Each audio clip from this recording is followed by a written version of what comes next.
Check your phone, dude. Yeah, it's speeding up. Oh, here we go. Okay, so we are officially live now, Michael. All right.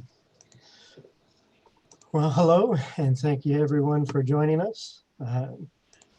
Apologize for the format. We make do with what we got. With that, I will hereby call to order the 24th meeting of the 62nd session of the Student Senate at 6:33 p.m. Oh, you saw the gavel? Of course, you always got to go. There's no one to swear in. With roll call, there were, how do I get out of it?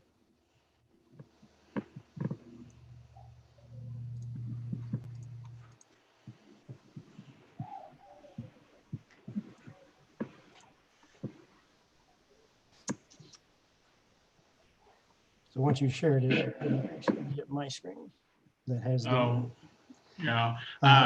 You just want to tell that we have That's what I need is the number. I didn't grab it. 28.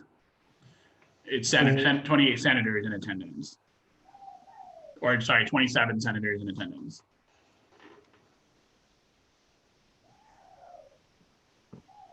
All right. So we went ahead and took roll just before we went in. So we'll move directly into section 4, approval of the minutes. I did send out the minutes to everybody previously. So if there are no corrections necessary for the minutes, they will be adopted as such.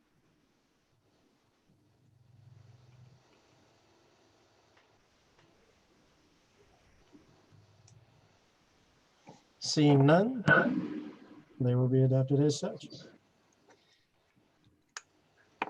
Moving into, now section 4, approval of the minutes. The agenda? Hmm? Agenda? Oh, that's right. I skipped it. So with the approval of the agenda, due to the format, we met just before off screen and asked if there were any additions. So just taking the official vote now for this agenda to be unaltered as we move forward in the meeting. If you do have an objection to that, please raise your hand.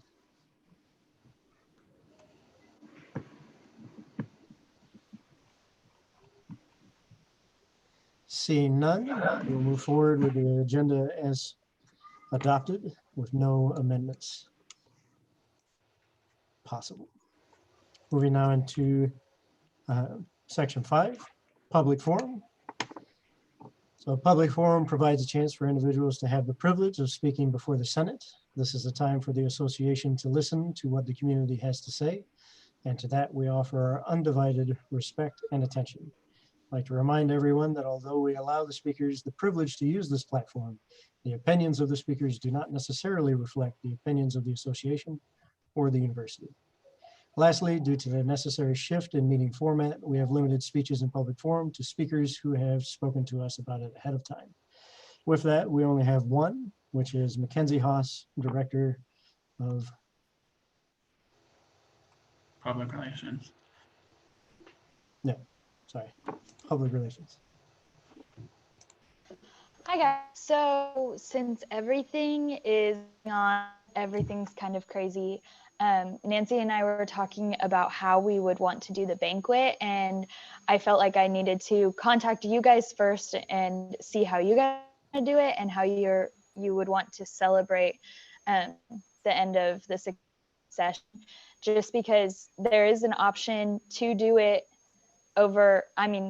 virtually, just it would be a little different. So I guess the options are we do it virtually and we do awards and announce the awards virtually, or we can send out awards through email, or just do a hey, thank you email. So I don't know, it's up to you guys, whatever you think, if you want to have a virtual banquet or not.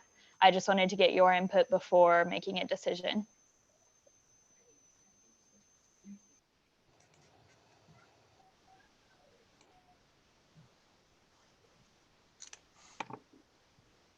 So my question for you, would be, would you like us to gather that and send it to you, or are you looking for a vote right now of which way we would like it? Yeah, I don't know. What do you think would be the best way to go about it right now? I guess if people have an opinion, can they email it to me? That would be the way that I would recommend, is to, one, all the senators think about it, but also reaching out to the Supreme Court because they're part of the association as well, and having them think about how they would like to do it and have all of that funnel back to yourself. And then we can make the decision, well, you guys can make the decision as befitting the information provided. Does that make sense? All right. With that, are there any questions for our speaker?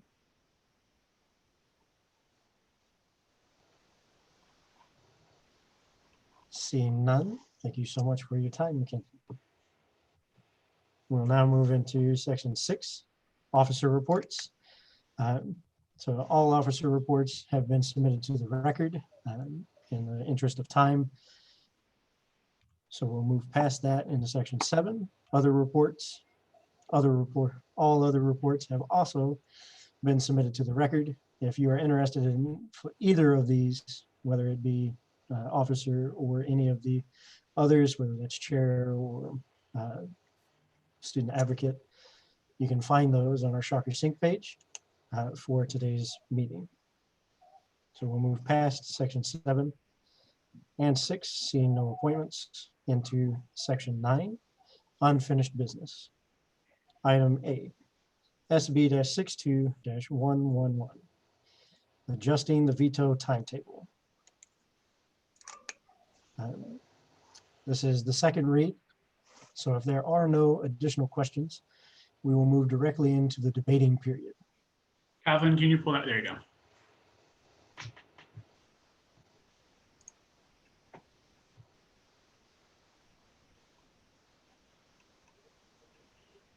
Seeing none, I will now open it up for debate. Is there anyone wishing to speak and debate on this item at this time?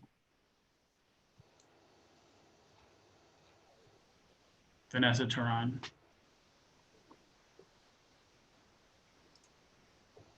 Senator Turan. Am I good? Yep. Okay.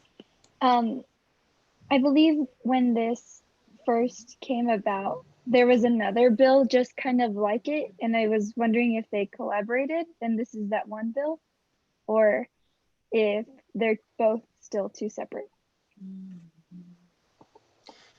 So I believe you're referring to 113 that is making a change so that vetoes cannot be done in line item. Is that what you're talking about? Oh, okay. So different bill. Yes. Okay, cool.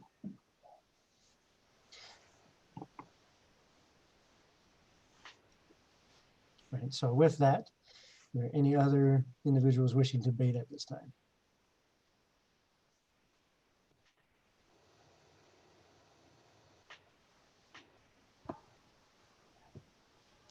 Senator Zacharias. Sorry, my dog is heavy. I'm going to be voting against this bill. While I think it is important that we have it so that the time to act upon an action of the other branch should be the same amount of time, whether it's Senate or the president of the association, I think limiting the amount of time is not in the best interest. If anything, we should be extending the Senate's time in which they have to act upon a president's veto rather than limiting the president's time to veto a Senate's resolution. I think this came due to frustrations with the line veto incident in which the president was given 30 days in order to act upon something. And while I understand that, I feel like this is the wrong direction for what we have.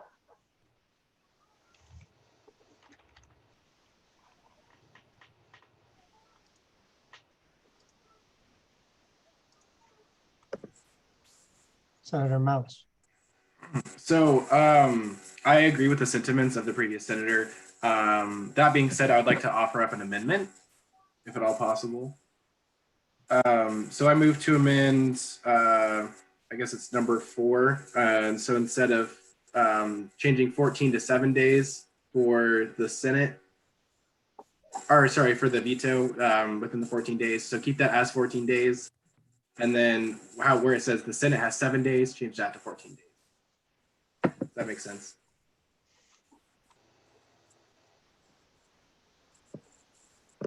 Ms. Short, if you could make that amendment. It does require a second. Just click yes if you would like to second it. Has been seconded. Can you repeat the amendment for me, please?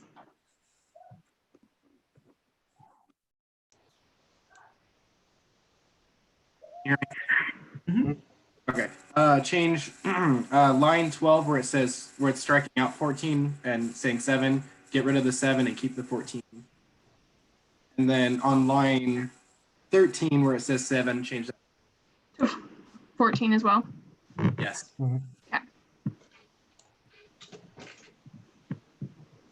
Let me be able to change this. Just a second.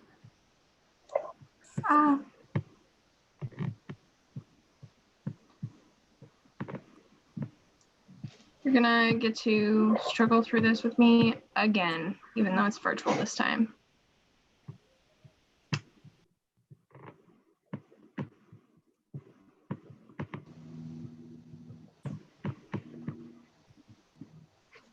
That's all right.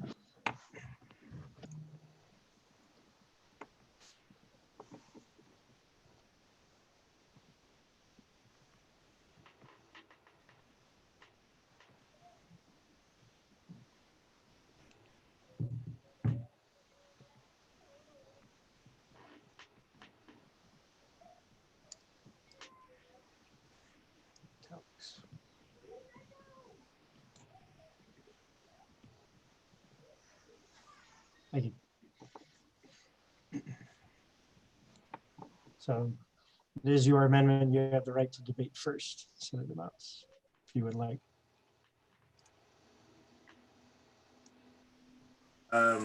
Yeah, so that's my proposal. Vote yes if you support it. Is there anyone else wishing to speak? Senator Madden. Yeah, so I am going to be voting in opposition of this amendment. I think that 7 days plus an opportunity for 7 days more of a veto.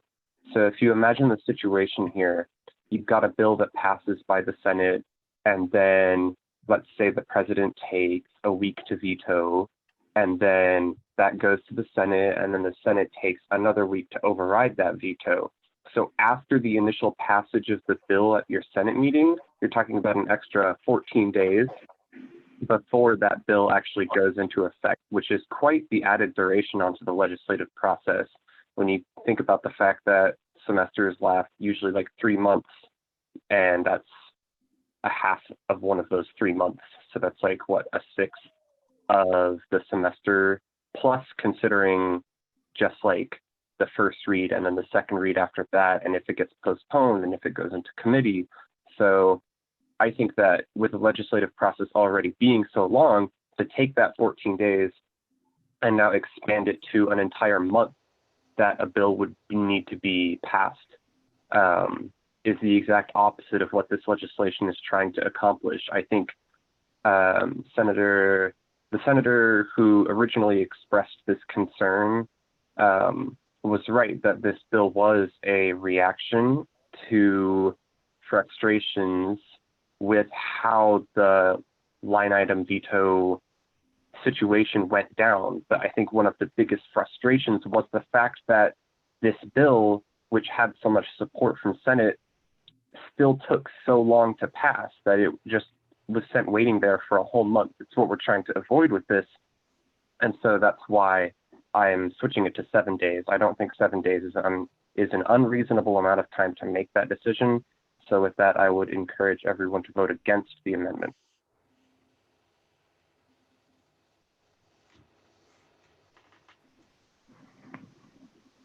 Thank you, Senator Madden. Is there anyone else wishing to speak in debate on this amendment? Senator Flores.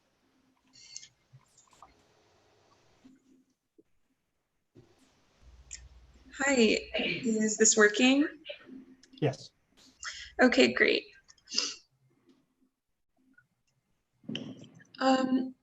Yeah, I think that 2 weeks is an adequate amount of time, especially because, as previous senators have mentioned, there is a first read and a second read. So by the time that we have all of those discussions, that I feel that everyone has their stances on things figured out.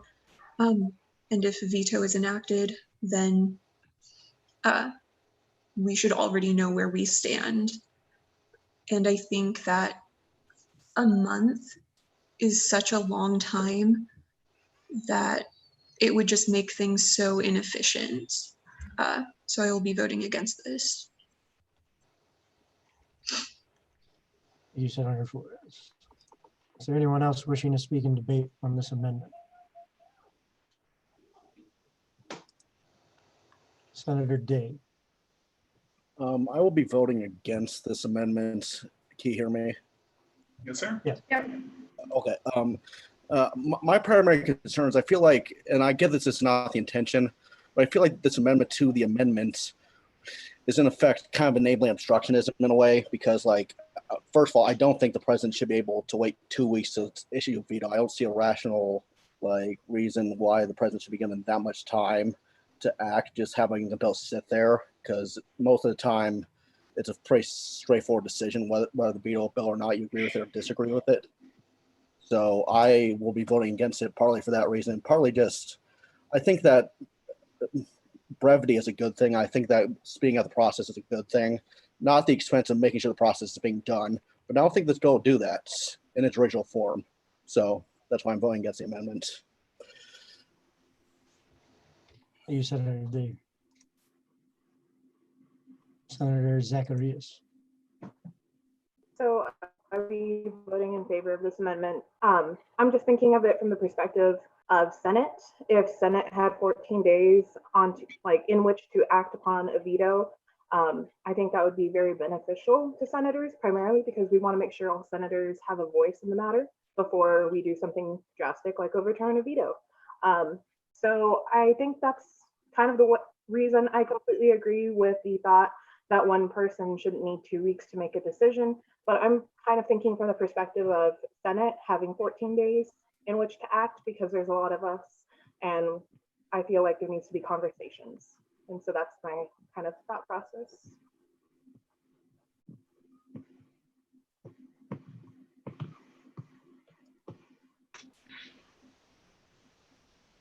Senator Kirk. I will be voting in favor of this bill, of this amendment. I would not want any president that would be in at that time, regardless of what bill they're talking about, to enact that veto immediately, because I would want them to be able to think about what they're about to do before they enact that veto. If they take the 2 weeks to make that decision, that is their decision. And I would rather have something go 2 weeks, a week, whatever, for them to make that decision, because I want it to be an educated decision. I don't want it to be a spur of the moment, oh, I'm mad at the fact that you are going against me. I would like the president, whoever that is, to be able to make an educated, smart, and not a decision based on emotions.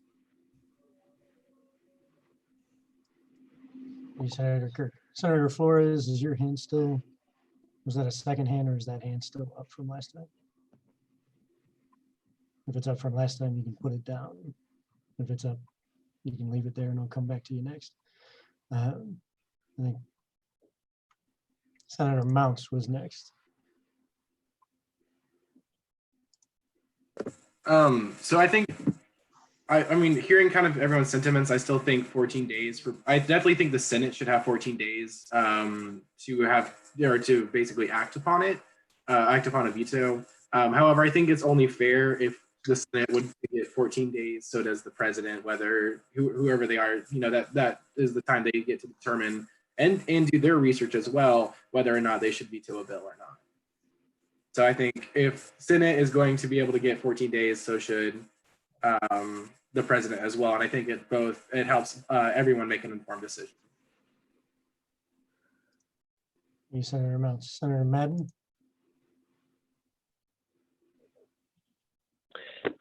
Yeah, so I'm still voting in opposition of this amendment, but I wanted to make a couple of points. The first point has to do with what a previous senator said about how they would rather that the president does not make spur of the moment decisions in vetoing items. I would like to point out that whether we had it for 7 days or whether we had it for 14 days, that's just a time limit. That's the maximum amount of time you can get, which means that you can still, if you're the president and you're making an emotional decision, you can still in 2 days just like issue the veto on a Friday and then that's it.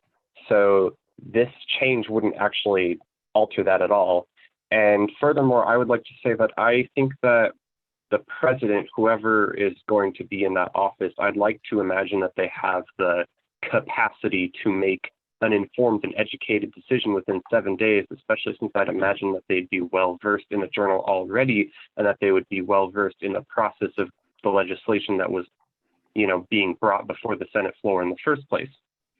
So I think 7 days is an adequate amount of time for the president to make that decision.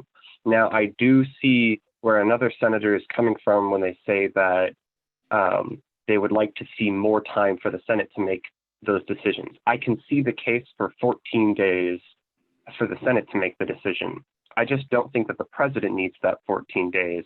So if the Senate would like to see this happen, if we would vote no on this amendment and propose a new amendment where we give the Senate 14 days and the president 7 days, I would be all right with that, but I'm not okay with giving the president 14 days.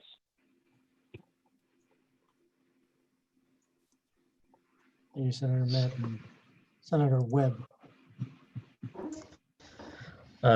So yeah, I'll be voting in opposition of this. I think just based on the circumstances that some of the bills might be of a timely manner, I think that a more expedient time limit might be necessary.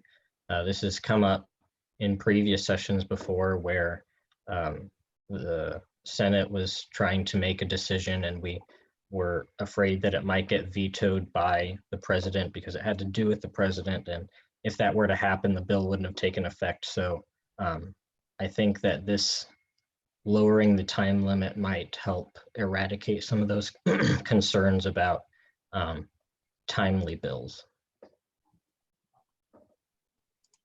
Thank you, Senator Webb. Senator Flores. Yeah, so once again, going to be voting in opposition to the amendment. It makes sense that the Senate would have 14 days because we are a group of like anywhere from like 20 to 30 plus people, whereas the president is just one person. And they should already be informed, as previous senators have mentioned, in my opinion, whereas it takes time, like we've seen earlier in this session, where it has taken time for us to get the adequate amount of people for like a Senate meeting to act upon overturning the veto. Whereas it doesn't take that for the president. The president can just make that decision without consulting with the rest of Senate. So I think that it's still too long because potentially it could be over a month-long process that this is taking. I would like to echo the sentiments of previous senators where if we give the Senate 14 days and the president 7, that is something that I would also be okay with, but I just do not think that this much time is necessary for the president, and it would just hold up the process. Thanks. you, Senator Flores. Is there anyone else wishing to speak in debate on this amendment?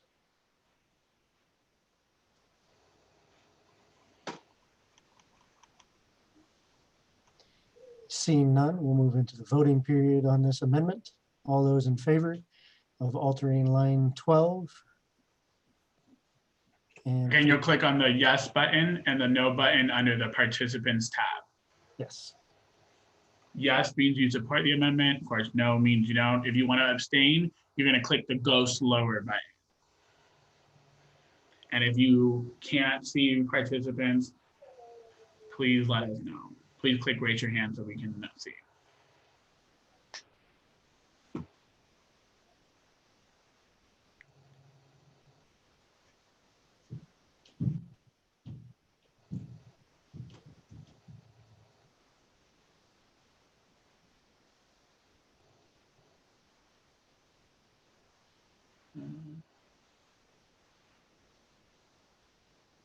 I think, Michael, that's everyone. so with 7 in favor, 19 against. And there are some abstentions. Now there's 6 against, no change in votes. So 7 in favor, 19 against.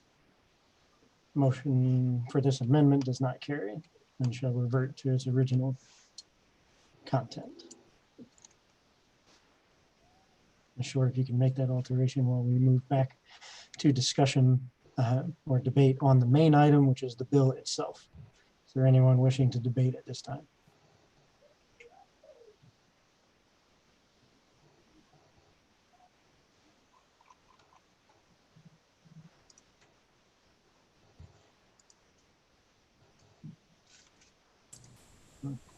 Senator Ritchie. I have a point of clarification. Since the amendment to this article, how would the amendment to this article affect how Senate Bill 113 would read?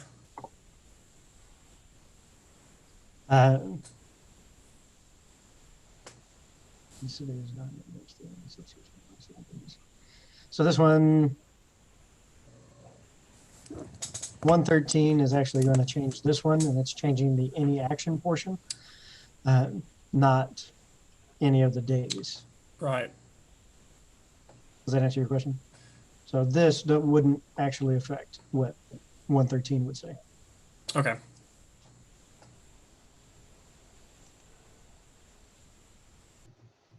Is there anyone else with a debate on the bill itself?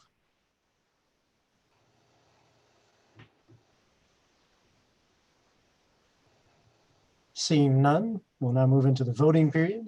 All those in favor of this bill, please click yes. All those against, please click no. Please do not change your vote after they have been counted. It requires a 2/3 to change the Constitution. Mhm.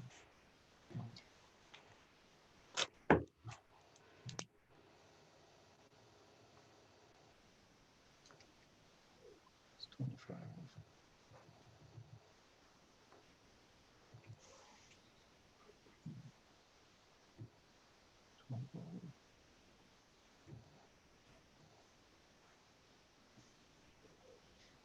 Okay, voting is now closed.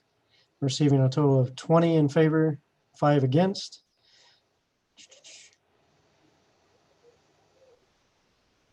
Should I had a 2/3 majority, right, Gabe? Yes, sir. So with that, it does pass, receiving 20 in favor, 5 against, and the mark it had to meet was 20. Senator Madden had hi. something to share. He had his hand raised. Thank you. Just a point of order. The constitutional amendments go into effect with a simple majority per our Constitution, not a 2/3. I apologize. Thank you. Yes, So amendments do, but if you're adding something new, then it does take a 2/3. Did Yes, everyone copy? I can pull it up if you would like, Senator Madden, but if you're adding something, that has to be confirmed with a 2/3. Like something completely new, like a whole new article or anything like that.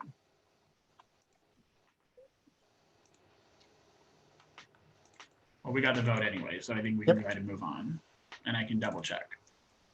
Moving on to item B.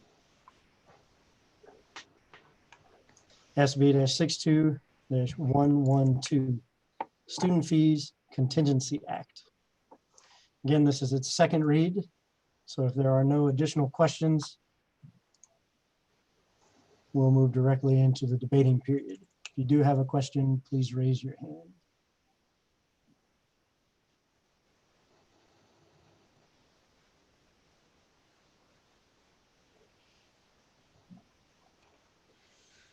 Seeing none, we'll move directly into debate on this item.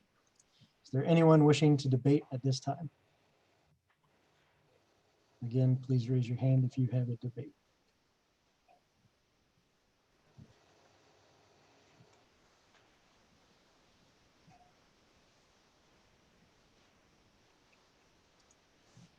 Senator Webb. Yeah, so I don't really know if I'm gonna yet vote in favor or against. I just wanted to provide something for you all to think about. So when we were deliberating in student fees, it kind of seems like a small amount, like 1% each year, but it was actually really hard to reach that 1% amount to put aside. So I just wanted to kind of provide you with that, because this year it would be around like 100,000 for us to have put aside and not put back into student organizations and things like that. So I didn't know if anybody had any other thoughts on that.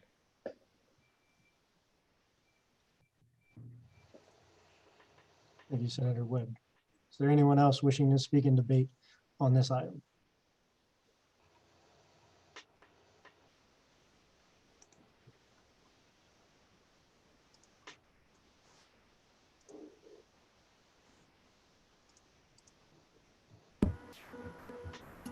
Senator Ratcliffe. Yeah, I was just kind of curious if the 1% was actually going to be adequate, I guess would be my short thought on that matter.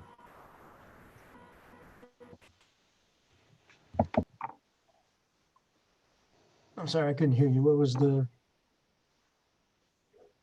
question? He was asking whether or not the 1% would be adequate or not. So this, while it does collect 1%, hopefully, I think we didn't quite make it this time around. We had about a 0.75%. Is it sufficient when you get close? Yes. If you're just under, it will take longer to build. The goal is to have a 10% reserve, and the 10% would be sufficient. And then in this bill, it does stipulate you can't touch it unless it is over 10, unless there is an emergency to do so. So it's up to the Senate to decide whether that 1% is sufficient. Senator Madden. So I've been speaking with some other senators about this bill, as well as with the treasurer. And right now, sort of the concerns that we have, or at least the concern that I had, is that the bill is very, very specific in its nature, in that it very much establishes a policy, and yet it's still a constitutional amendment. And I just don't really think that like something of this specific of a nature goes into the Constitution, especially since there's no precedent for student fees to go into the Constitution at all. So we've been having discussions, and I'm not really sure what's the best way to go forward with this, but we've been having discussions about how to improve this bill in order to sort of address that concern. my initial thought was to just write the exact same thing, but put it in the student fee statute. But there might be this idea that we've been talking about of sort of outlining this in a vague sense in the Constitution, because, you know, the reason why it's in the Constitution is sort of to protect its longevity, because because the statutes and the bylaws get changed so often. So to put it in the Constitution protects its longevity a little bit is the idea. But then you don't really want something this specific in a Constitution, which is supposed to be sort of a foundational document that's a little bit vague, as the rest of our Constitution is. So we have this idea of writing this as a constitutional amendment that sort of outlines some of this in its most essential aspects, and then gets into sort of the smaller details and sort of fleshes things out more in statutes, which is in a lot of ways how we already do stuff in the journal. If you take a look at like the presidential responsibilities, for example, there's like vague descriptions of what the president does, but then the rest is fleshed out more in the bylaws. So that's kind of the idea that we've sort of been talking about, but we don't have an amendment for this right now. And this is where I'm wondering what people want to do. I don't know if like doing a recess right now is something that's possible, or if I know we've been talking about the idea of being able to postpone this a week. I would like to hear more discussion with Director Fonseca about this, about being able to postpone it and whether or not we would still make the constitutional amendment deadline. But all of this discussion has sort of happened in the past like couple hours or so. So that's why we're bringing it up sort of unprepared. But I'd love to hear what other people have to say on this. Thank you, Senator Met. Is there anyone else wishing to speak in debate on this item? I guess let me really quick speak to the election and the constitutional amendment process. So my original concern, and I spoke with the Election Commission when I got the question from Senator Madden, the original concern of the group was that we suspended elections until the 13th.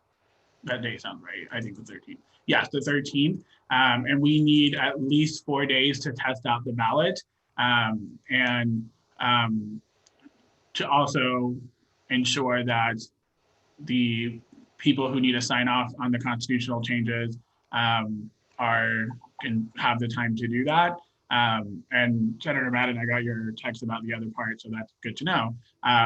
So the concern of the commission was we need at least 4 days to test the ballot, and by the time that we get this on the floor, voted on, if we postpone it a week, that means it would go up on the 8th, which would only give us 2 days to test a ballot, which would not, when we do a campus-wide election like this, 2 days is not enough for us in order to do that. So we would need ample time. I would say if there are discussions about wanting to make changes to it, I mean, a recess is fine. I have no idea how we're going to do a recess, but a recess would be fine to do that.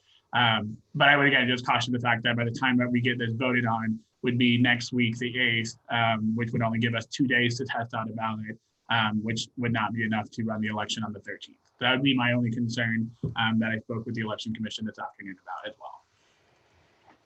Hopefully that makes sense. Thank you, Gabe. Yeah, of course. So with that, I see.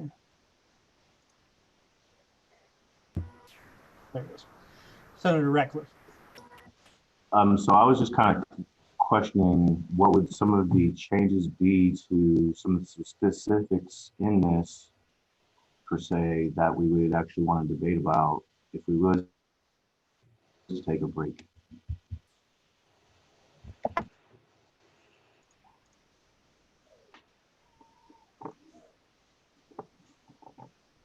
So is the concern, sorry, I'm sorry, I'm going to speak quickly. So is the concern that it's too policy driven within the Constitution? Sorry. Go ahead, Matt, you're on mute. Go ahead. Am I recognized? I'm not sure what's happening. I thought we're not talking to Ratcliffe.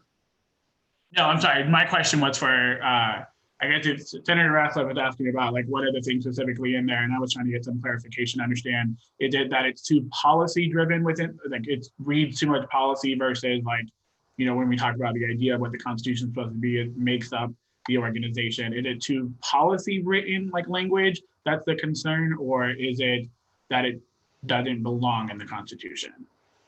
That's my question for clarification as well. To whom? Sorry, to Senator Madden. Thank you for the clarification. That was my question as well. Senator Madden. So you want me to clarify the concern, Gabe? Yes, please. Yeah, so basically it's just like everything in the Constitution is very like, it's an establishing document. It has a lot of like things that are pretty vague because it's not trying to get too specific with policy, and it wants to open up the opportunity for you to be more specific with policy and to create policy that can be changed later with more flexibility than a constitutional amendment, which is why the specific details are left to the later documents.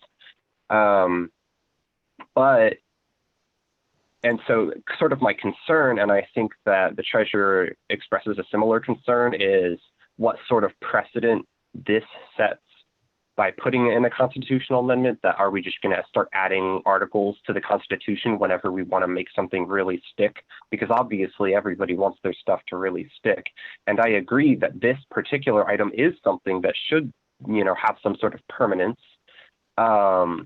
But I just don't know if this is the right way to go about it. And that's how come I would like to look into a better way to write this bill, a different way to write this bill, if that's, you know, a hybrid constitutional amendment that has an accompanying statutes amendment that goes with it and fleshes it out more, then I think that would be appropriate, because I think that would fit more of the nature of the Constitution.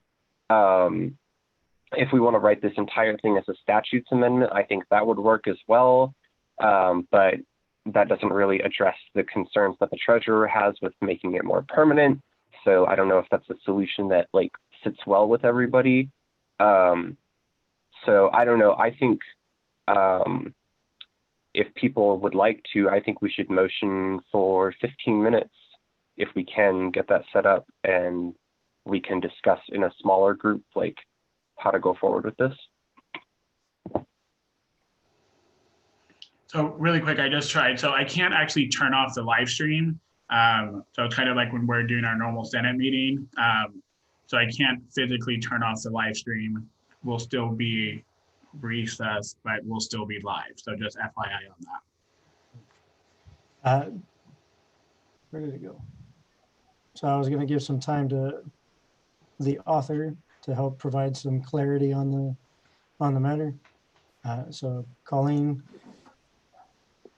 Yeah, so I told Senator Madden, he came to me with his concerns, and I told him, you know, it's up to the Senate. It's up to you guys. If you want it to be a constitutional amendment, that's fine. If you want it to be statutory, that's okay too. I'm good with that as well. The reason, like, just sort of echoing what Senator Madden said, the reason that I put it in there in the Constitution was I think that if you're going to have anything actually last 10 years within the SGA code, it needs to be more difficult to change from year to year. And the nice thing about the Constitution is that you can change it next year. It just doesn't go into effect until the year after that. So if they see it and they're like, there are problems, we want to fix these, they can still fix them. It'll just go into effect the year after that. So, you know, whatever the Senate wants to do, if you have more questions while we recess, I'm willing to answer them. Yeah, I think that's all I have.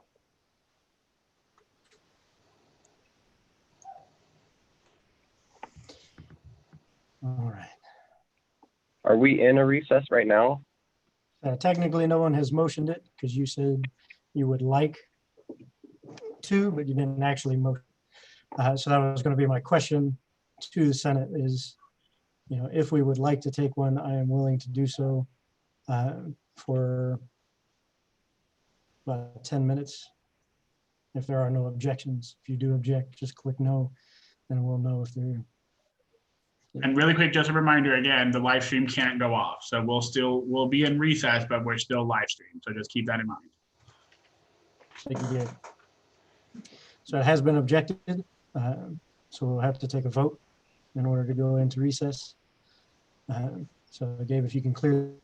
Yes, sir. All good. Now, please cast your vote to go into a recess for 10 minutes. No, and go slower is our abstention.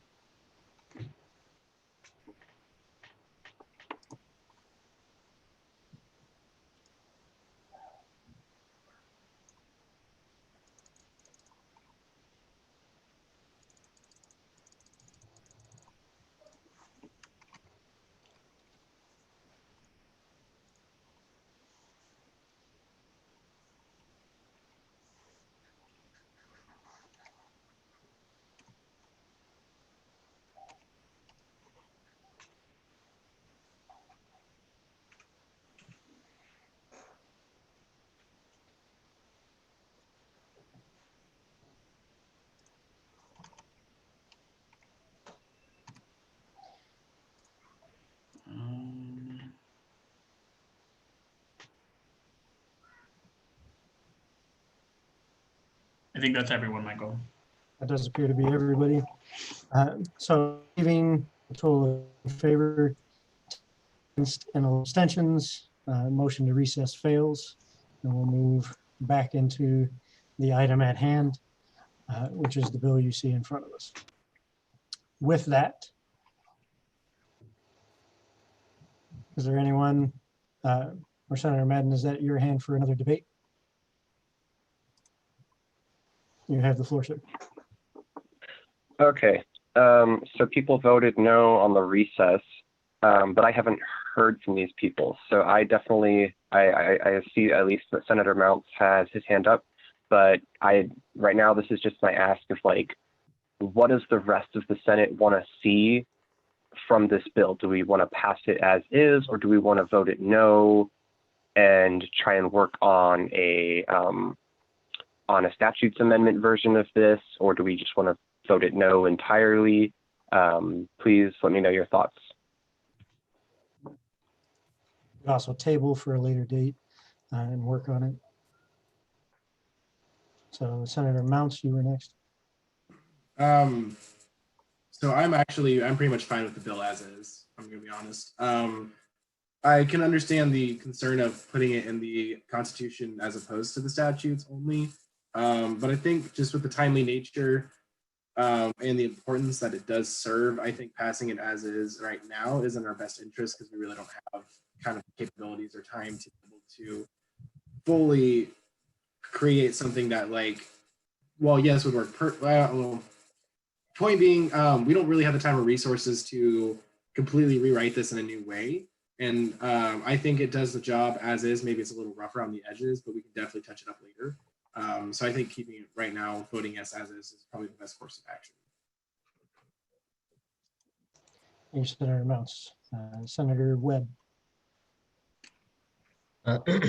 Yeah, I would agree that maybe putting this as a statute might be a better option, not only because of the appropriateness of what goes into the Constitution, but also since this is so specific and since it can be limiting for future years, I feel like preventing it from change.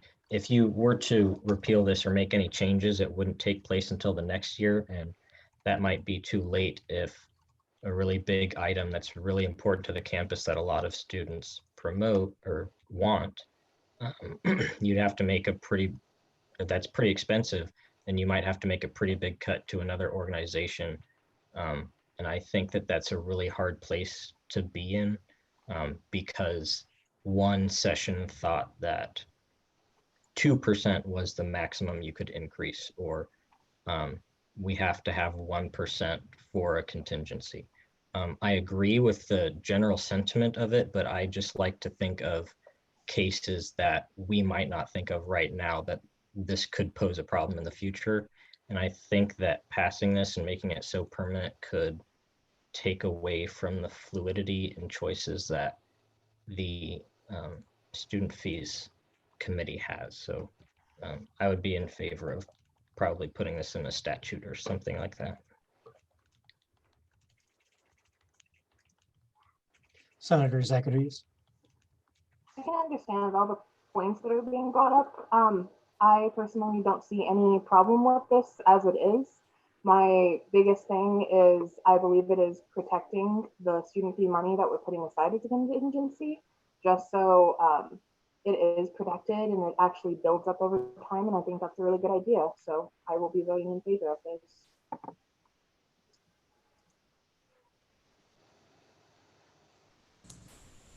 Senator Ritchie. Yeah, considering some of the sentiments that previous senators have mentioned, I will be voting in favor of this bill just for the simple fact of the timeliness, and if there are other downfalls that this bill has in terms of being in the Constitution, I think that could be up to a future Senate to rewrite it in that way. So for right now, considering the timeliness of the bill, I will be voting in favor.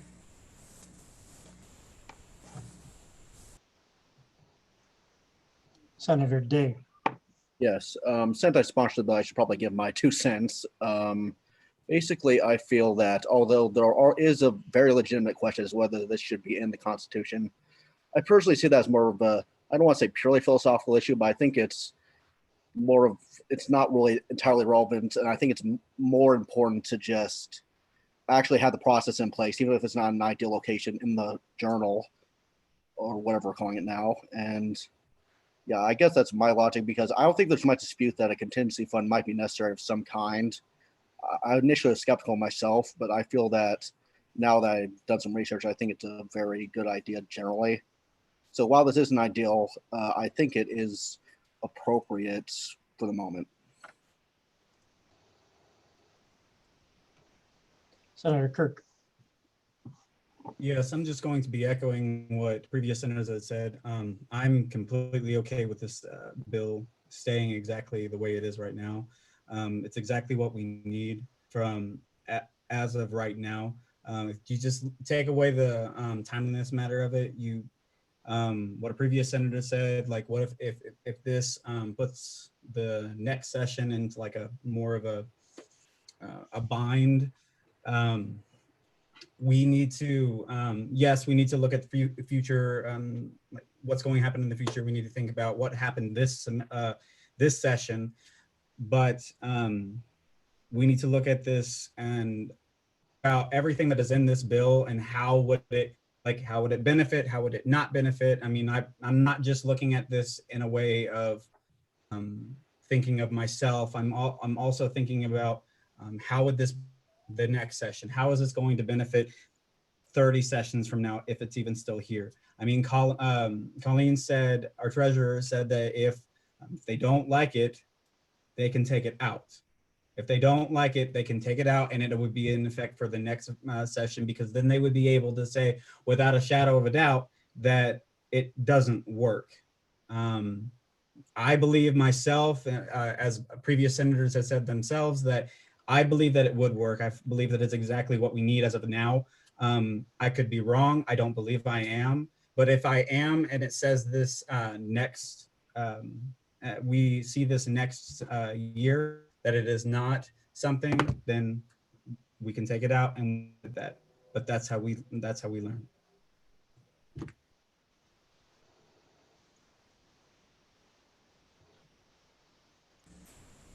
Senator Ritchie. I'd also like to add that it's possible, and maybe I think I'd recommend writing a resolution to the 63rd Senate to rewrite it in that way, where the minutia of the bill is put in the bylaws, and the more sort of abstract foundational part of this bill is kept in the Constitution. Thank you.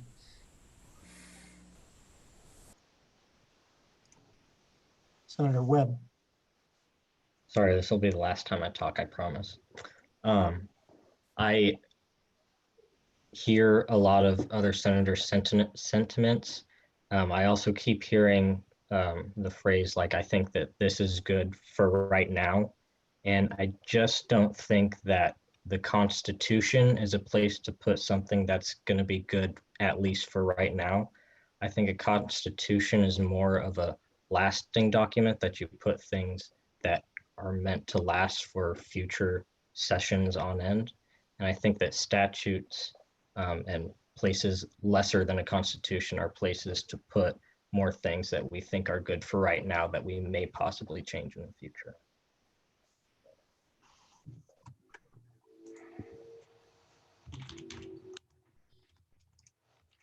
Senator Flores. Yeah, so to echo previous senators, I don't think that this should be something that is for now, not only just because that's not the purpose of how we write legislation and change the Constitution, but also because I think it could set a dangerous precedent of where people are much more willing to alter the Constitution, which is supposed to be a lasting document. And if we're constantly changing the Constitution, I think it makes the association much more fragile. And while I support the gist of the amendment, I do think that maybe we should discuss better alternatives, just because it shouldn't be that easy to change the Constitution constantly from year to year.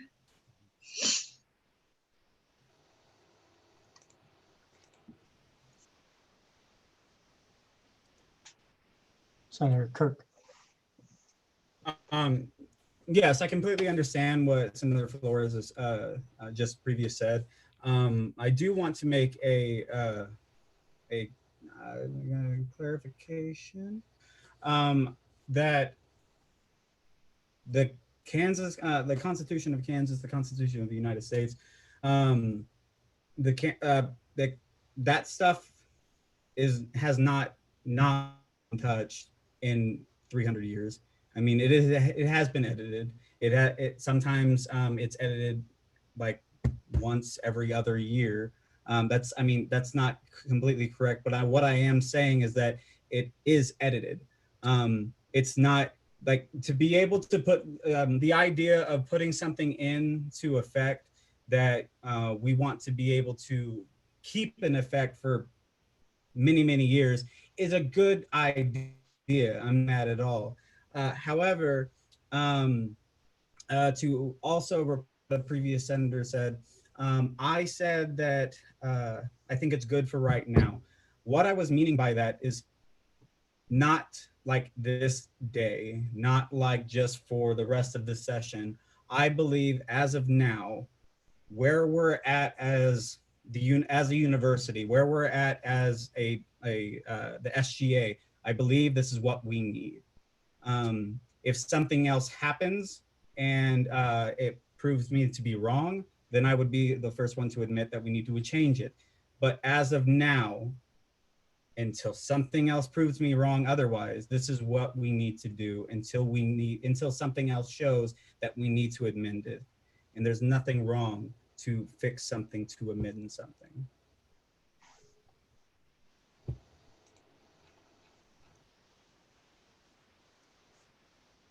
Senator Madden.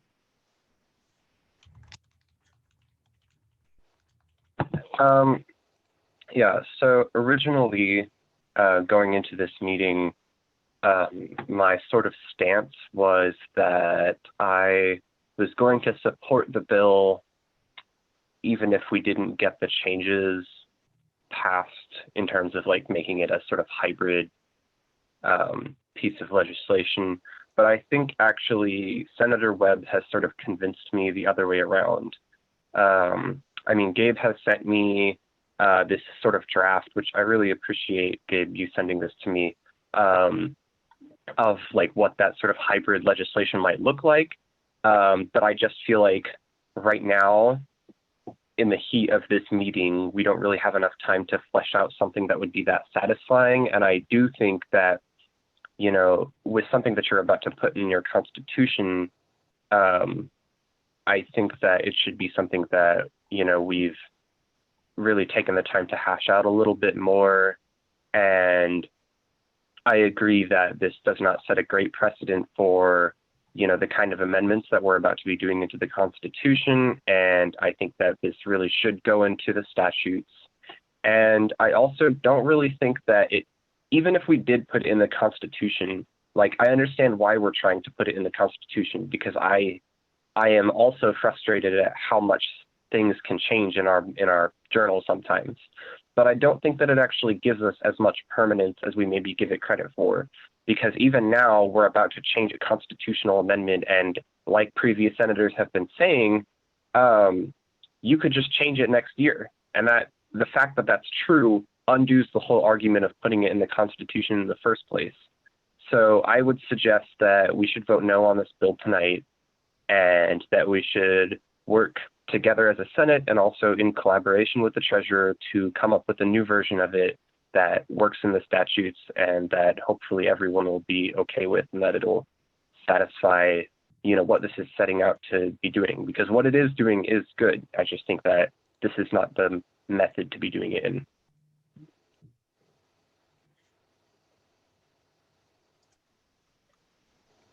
Senator Majors. Yeah, so I'm going to be voting against this legislation for a few reasons.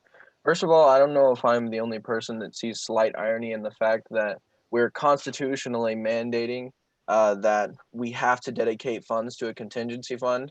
I just think that it's a little bit of an overstep to try to put that into the Constitution rather than just making it statutory. And that's where a lot of the argument is currently revolving. So to just simply make it statutory would be an easy resolution. So yeah, just echoing previous senators, I think that the real problem here is whether or not it should be constitutional, and we would eliminate the timeliness element of legislation if we were to just make it statutory rather than constitutional. So I think that a simple solution to all of this would just be to make it statutory, rework it, and that's why I'll be voting no.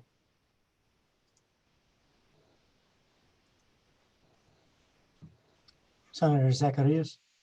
I move to call to the previous question. That would be to close debate. Does require a 2/3. So if you are in favor of closing debate, click yes. If you are against closing debate, please click no. If you would like to abstain, please click go slower.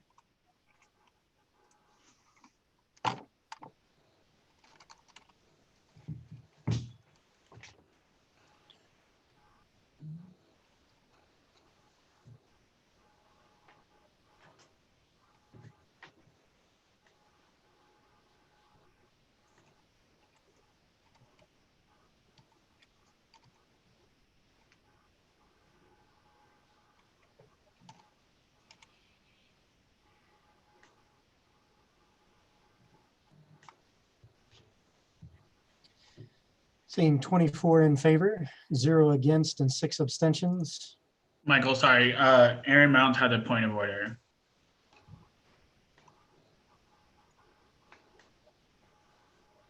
Well, we're in the vote. When was that? I don't think it was seconded before you called for the vote. Maybe that's what his point of order is.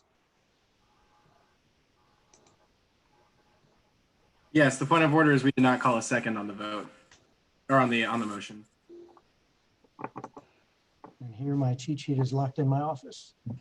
It does need a second. So you have to clear the vote. Yeah, it requires a second. So you have to clear the vote, and then Crystal has to remake the motion, and then it has to be seconded, and then you can do the vote. So Crystal. Clear the vote. I move to call to the previous question. Is there a second? Senator James seconded it. Senator James. Thank you. All those in favor, please click yes. All opposed, click no. Any abstentions, click go slower.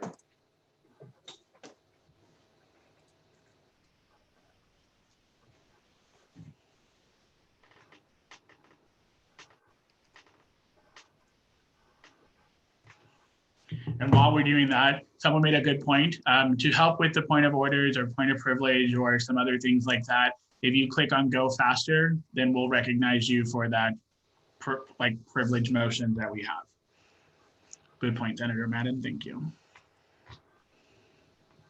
So receiving a total of 25 in favor, 0 against, and 5 abstentions, motion does carry to close debate.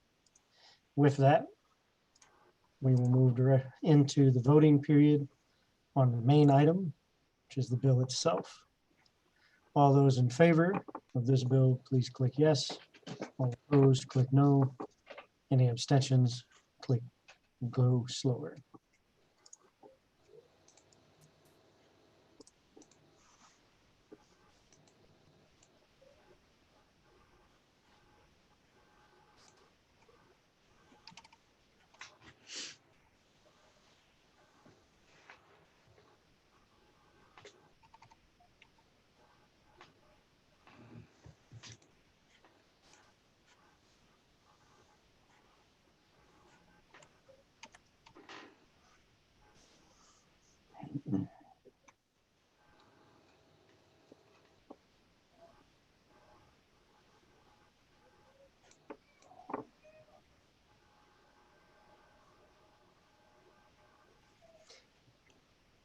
See no additional changes to the votes.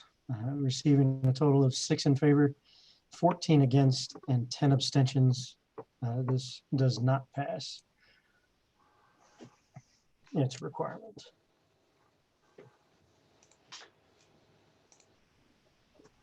With that, we'll now move into item C, SB-62-113, constitutional amendment to prohibit the ability to issue a line veto.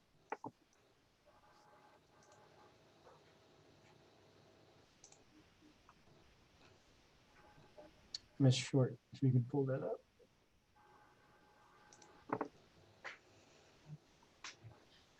While that's being done, this is its second read, so if there are no additional questions, we'll move into the debating period. If you do have a question, please raise your hand.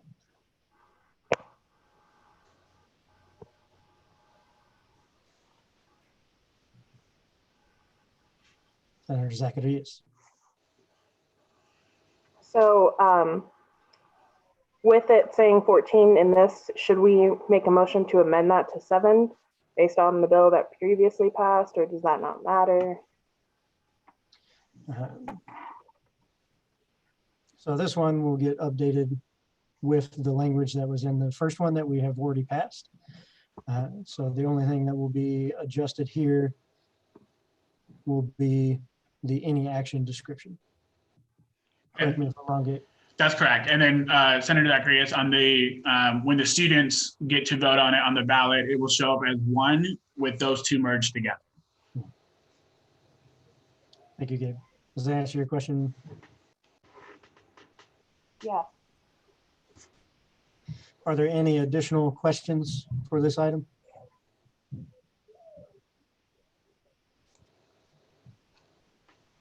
Seeing none, we'll move into the debating period.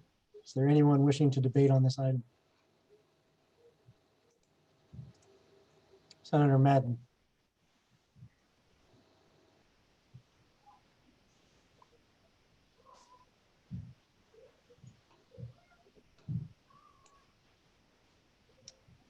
Can't hear you. Hello, can you hear me now? Yes. Okay, cool. So I'm going to be voting no in this bill right now, but with the caveat that I'm open to people changing my mind in debate. And the reason why I say this is because I agree somewhat with the intent of this bill. Like, I understand, like, ensuring that it's clear that the president cannot line item veto is like an important thing for the checks and balances between the branches. So I agree with that sentiment. I'm just not super confident that this bill is what's needed for that. And there's two reasons. The first reason is that given the current laws, there's already a Supreme Court interpretation of that. And if your concern is that the Supreme Court interpretation is not enough, then I think that speaks to a greater issue that we should be looking at about how do we make sure that like Supreme Court precedent is, you know, kept into consideration going forward. So I think that's like a separate discussion there.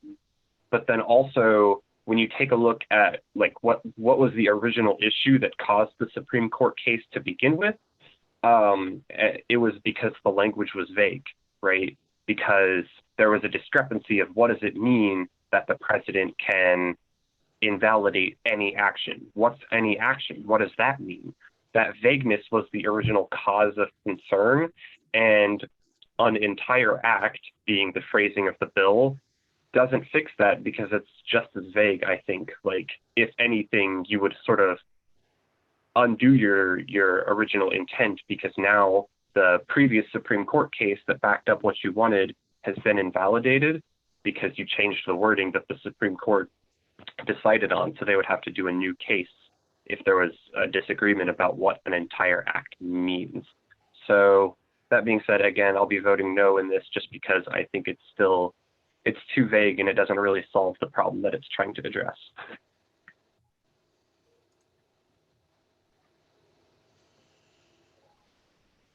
Okay, Senator well, Isa.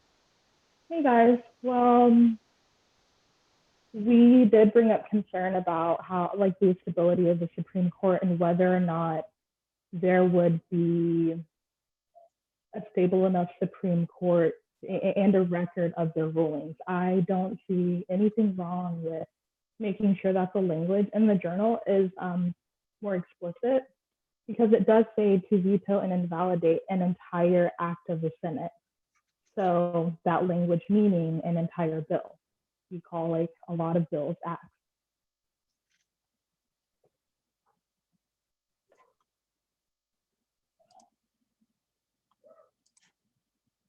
Senator Flores. So I don't have a problem with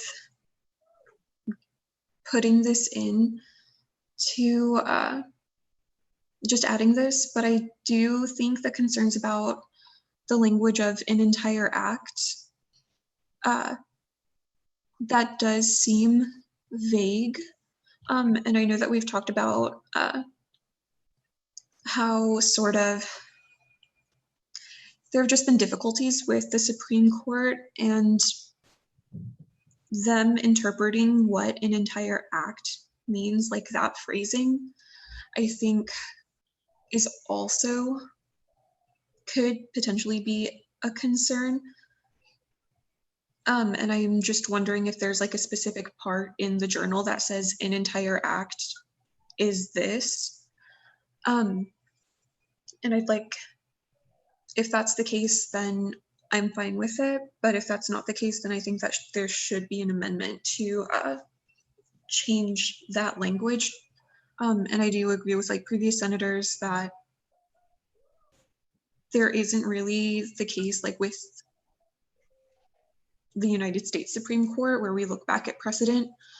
That doesn't necessarily happen as much or as well with our like student government, its Supreme Court. So I do think that just to be on the safe side, it would be good to include this, but the concern about the language is all I have questions about.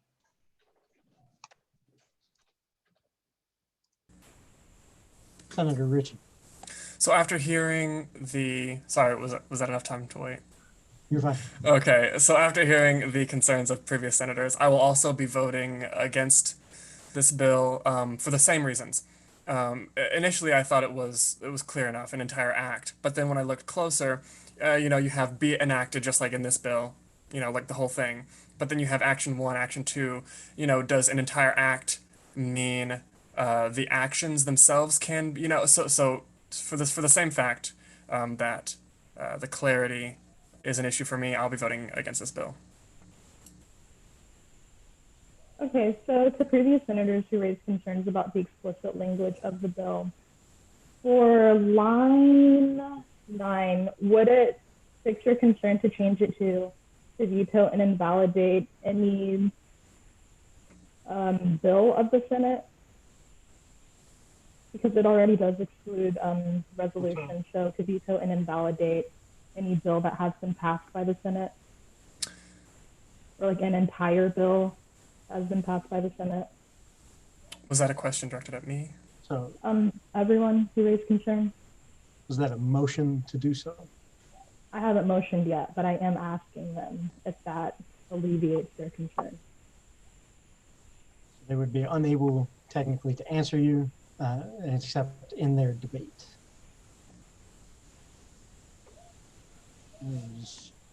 So with that, we move to Senator Majors. You were next in line. Yeah, just echoing what previous Senator Ezell said, and on both points. First of all, I believe that this is less vague because an entire, the implication there being that we are saying that an entire piece of legislation, and then if not, we could motion to do the bill. But yeah, again, with the viability of the Supreme Court and whether or not we'll be able to always have a continuous record of every decision they've made, I think there's no problem with legislating that it can happen. I don't know, I already gave an opinion, but I was just going to motion to go ahead and make it an entire bill of the Senate, if I could do that. So the motion would require a second. If you would like to second it, please click yes. Senator Ritchie with the second. With that, it is your amendment, so you have the right to speak first. Senator Majors, if you would like. Yeah, it just eliminates vagueness and seems to clear up the majority of the issue that senators have with the legislation right now. So yeah, that's why I'll be voting for it.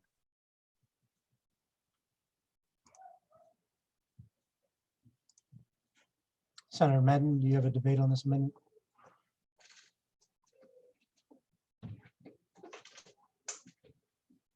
Yes. Okay, so I like the notion of this amendment, and I would be fine if we amended it like this. But I would suggest that the Senate vote no on this amendment and do an amendment that's worded a little bit differently. The only reason I'm not amending it to this is just to avoid confusion of amendments to amendments. Basically, what I would suggest is that we say to veto and invalidate any action of the Senate and finish that sentence as it's already written, right? And then after that, we should just put in a new sentence that says, an action of the Senate refers to a Senate bill in its entirety, and the president shall not have the authority to amend the Senate bill. That's pretty much the amendment that I would suggest. So I'd recommend everyone just vote no, and then I will amend that amendment as is. Thank you, Senator Madden. Is there anyone else wishing to debate on this amendment? Michael, can I say something really quick? Yeah. I would like to just clarify some of the comments made about the courts, whether or not the court can keep and maintain records of their decision. I'd like to clarify that that's not the court's job. It's our records clause requires that the record statute requires that our chief of operations and next year our chief of staff's responsibility to maintain records. Once the court issues and renders a decision, it's our job to maintain that record. And while yes, maybe historically in the past, the association as a whole hasn't necessarily been the best at maintaining records, I think we've gotten a lot better at records keeping and with the work that the former chief of operations Madden, previous year, the former chief of operations with Kylan, they've gotten a lot better at maintaining our records. So I just clarification that it's not the court's job to maintain the records. Once they render a decision, they transfer it to us, and it's our job to maintain that. So that's just to add some clarification. I don't want us to attack our third branch, but in a clarification that it's our job to maintain those records, not the courts. Thank you, Gabe. Any last minute debate on this amendment?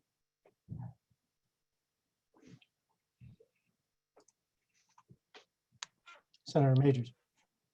Okay, so following similar logic to what I believe it was Senator Madden previously referenced on other legislation, this is a constitutional amendment, and there's not really a necessity to make it extremely wordy or include an entirely new sentence. I believe that each of us that are currently debating this piece of legislation knows what an entire bill would be in reference to, and know that it's in regards to the Supreme Court case. So as like just following the similar logic, I think that it would just be best to leave it as is. If we want to completely go through the process of making a whole new amendment, I'll also be in favor of that, but I just think that passing this would have the same outcome.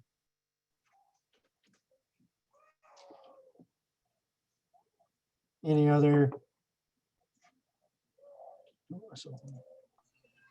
Senator Flores. Yeah, so I don't think the problem is necessarily wordiness, but it's getting to be like with what we discussed on the treasurer's piece of legislation, what we discussed there, that constitutional amendment, I think is different in that it was specifying too much what it was, and I don't think that can apply in this instance where we're trying to specify like what does this mean, where it cannot be misinterpreted, and trying to uphold what has already been established. And so I think that whatever we decide to do should be, the language should reflect what we're trying to convey as well as possible, just because while we know what that means, sessions 5 years from now might not. And I think that it could once again be misinterpreted if we don't make this language stellar. I don't think it needs to be a big argument, but I do think that we can make the language cleaner.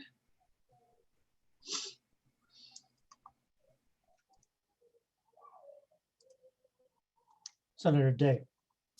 Okay, so in my opinion, I think there's a distinction that needs to be made between the intended outcome of this legislation and what will actually happen, because I'm all in favor of making explicit in the Constitution that line item veto is not possible. I think that is a stellar idea. I would be voting in favor.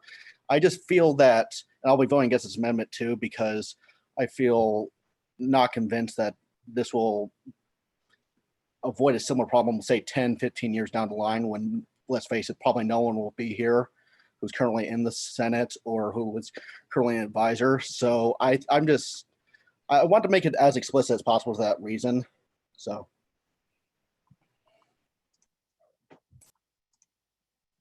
Senator Ezell. So I think that the language to veto and invalidate an entire bill of the Senate is very explicit. Every single bill is labeled SB-session. Every single resolution is labeled SR-session. I think it's impossible to misunderstand the meaning of a bill. And for that reason, I will be voting in favor of this amendment. Senator Zacharias. I move to pass this amendment by unanimous consent. Any objections? If you object, please click yes. There has been an objection, so we'll have to move into the vote. All in favor of this amendment, please click yes. All opposed, no. Who has the go faster? Senator James, you had a point of order. Yeah, I was just wondering, since Senator Ezell is on the author line and she adopts it, can it just be a friendly amendment? Uh, That she adopts herself. So correct me if I'm wrong, Gabe, for friendly amendments, if any of the authors deem it as such, then it is adopted, correct? Or does it have to be all the authors? I think it has to be all of them. I would advise against accepting it as a friendly amendment since there seems to have been some disagreements with it. So I would advise you conduct a vote to accept it or not. Thank you, Gabe.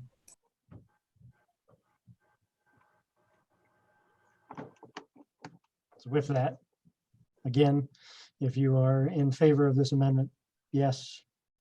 Against, no.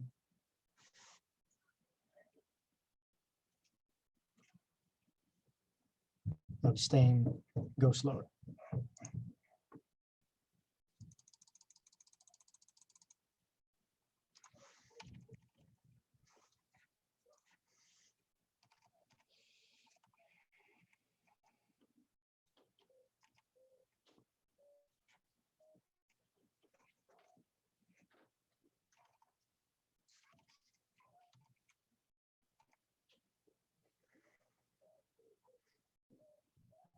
With that, I'll go ahead and close this voting. This receiving 10 in favor, 13 against, and 7 abstentions. This motion fails. So we'll move back into the main item, which is the bill itself. Is there anyone wishing to speak in debate at this time? Senator Ritchie. I was going to speak in favor of a motion to amend the bill differently, but it looks like that senator has raised their hand.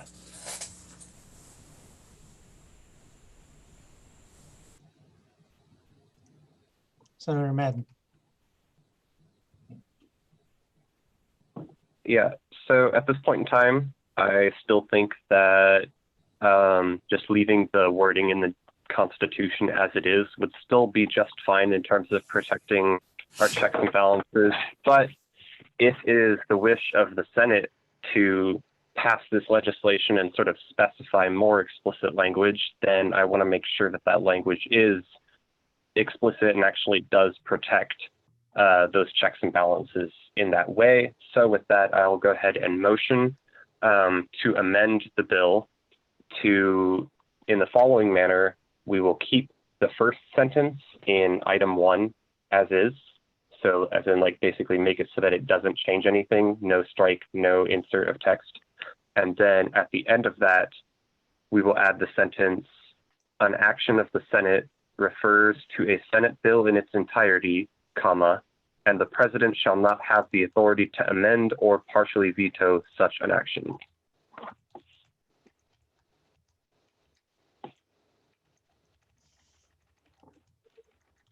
Ms. Short, if you can make that adjustment. This does require a second. Which will be Senator Zacharias. I was waiting on a second. Can you repeat what that was? Repeat the sentence. Yeah. Yeah, okay. So an action of the Senate refers to a Senate bill in its entirety, comma, and the president shall not have the authority to amend or partially veto such an action. Oh my gosh. Okay. It is in, screen share is so difficult. Okay. Would it help if I just sent you like an email or something? Yes, please do that. Yeah, that would be great. Would be line 11 after association is where the sentence would be inserted. Okay. Thank you. But if you could send it to me, that would be great. Yeah. So while we're getting that pulled up, Senator Madden, it is your amendment. If you would like to speak on its behalf, you have the right to do so first. Yes, I think that this amendment would be good. Like I said before, I don't think that we need this bill at all. Like, I think we would be fine as an association without it. But if people want specific language in here, I think this amendment does the job. So vote in favor if you want it. If you'd rather just vote no, then just vote no on the whole thing. I don't know.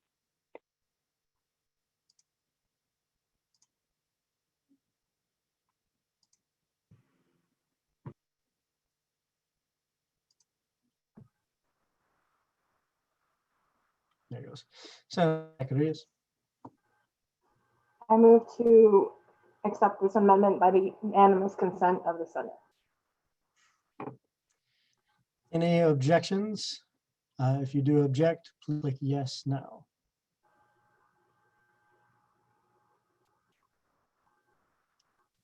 There has been an objection, so we will move into the vote on this item.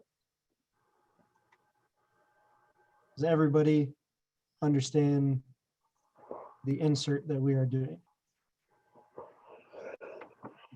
ahead and click yes if you understand. Sorry, it's not on there yet, guys. I just want to make sure everybody understands what we're voting on before we take the vote. Matt is raising his hand.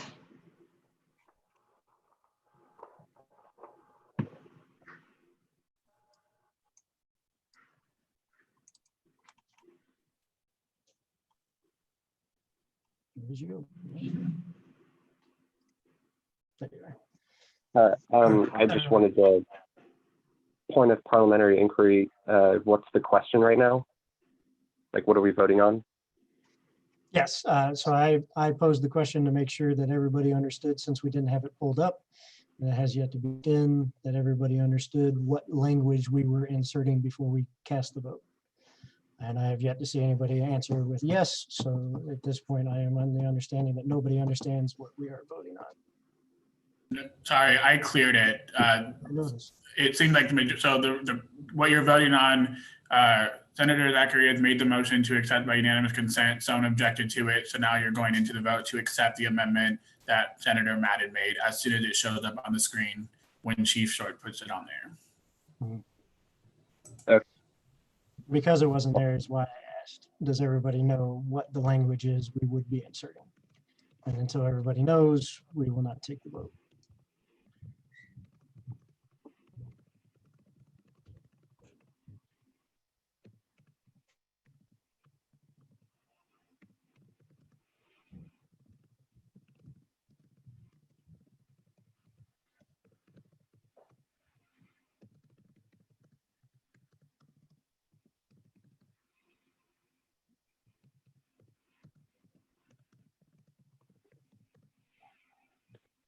Kathleen, you just need the middle sentence. I'm sorry. We'll get there.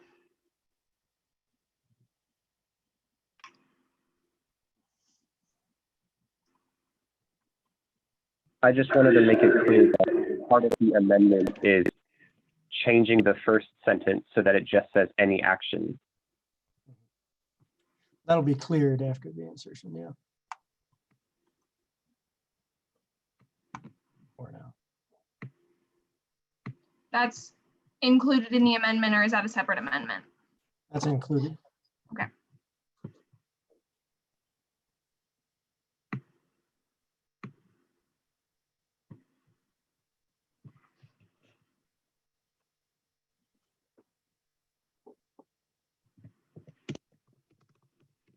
And as we have yet to reach all in attendance, we'll still wait.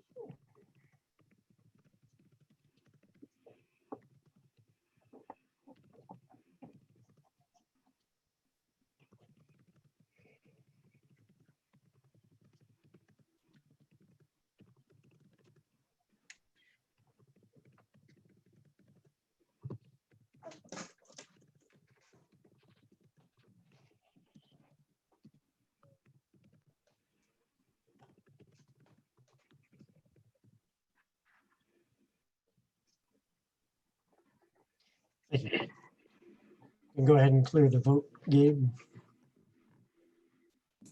Yes, sir. Thank you. With the amendment now on the screen for all of you to read, if you are in favor, please click yes.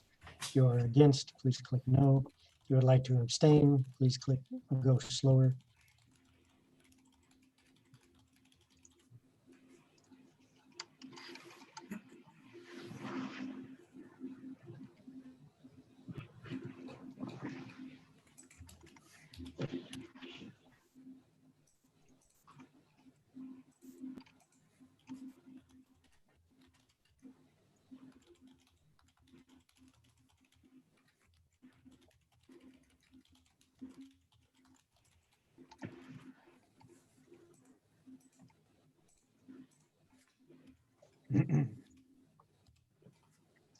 All right. Receiving a total of 24 in favor, 0 against, and 6 abstentions, this motion does pass. And so the original bill will be amended as such. And we'll move back in debate on the main item, which is the bill itself. All those, does anybody wish to debate on this item?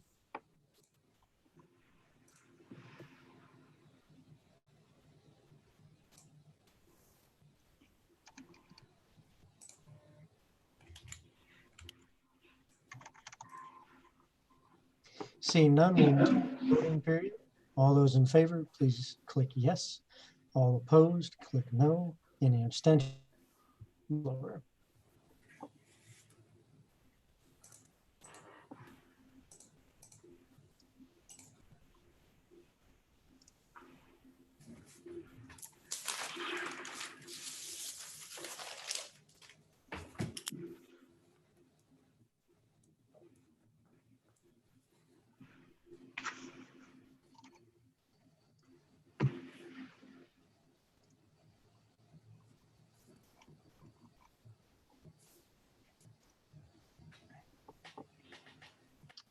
Seeing 24 in favor, 0 against, 6 abstentions.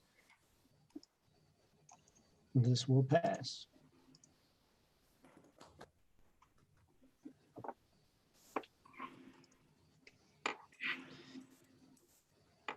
That wraps finished business, so we will move into item new business. Item A, FB-62-029.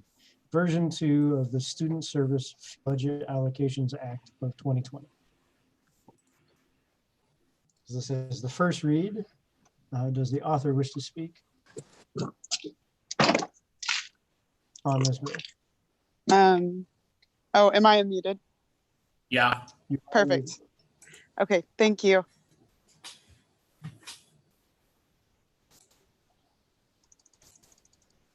Well, you're muted again. Hold on. Why did you do that? I didn't do that. Okay, unmuted. Okay. Okay, so what this bill does is it is just the second version of the Student Fees Committee or the Student Fees Committee's decision. It's, if you want, I can go through and read each amount, but essentially what we did is took a flat percentage from each of the groups in order to get to that solid 2% increase as opposed to the 5% effective increase that it was before. And then we're able to set aside a little bit of money for a contingency, about $75,000, which is that 0.75 contingency. And we omitted some groups from the flat cut so that they could meet their operating costs and that kind of thing, and then some student groups as well. So if anyone has any questions, that's about all I have for it. Does anyone have any questions? Are there any questions for the author? Please raise your hand if you have a question.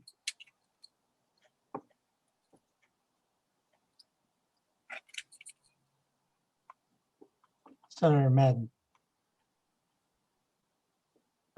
This isn't a question for the author. I just have a point of parliamentary inquiry. Is this, you said it was a first read. Are we going to do a second read or are we voting on this tonight? We will be doing a second read of this item at our next meeting. It is mandated anything over $5,000 has to have a second read. No, that's correct. If it was timely, we wouldn't. Does that answer your question, Senator Madden?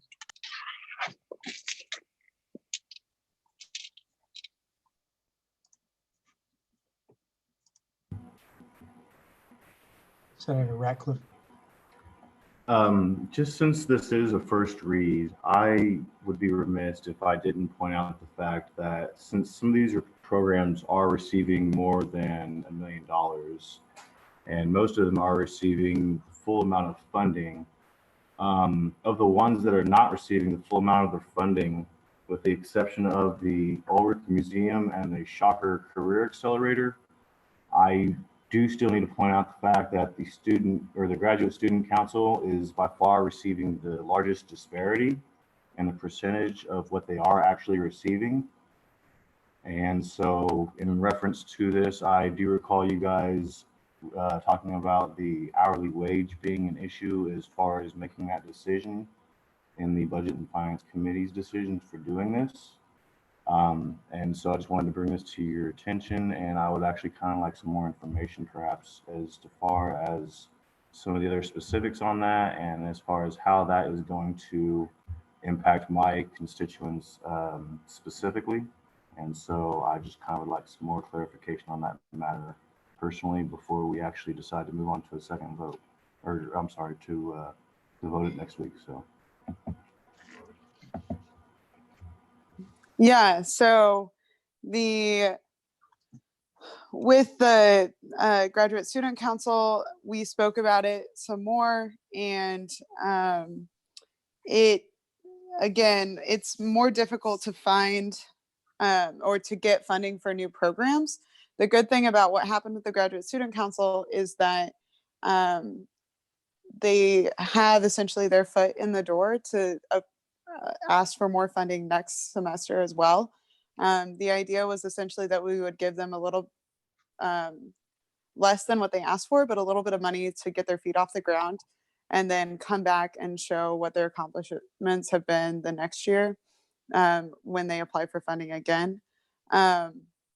The other thing about the, what was I going to say? Sorry.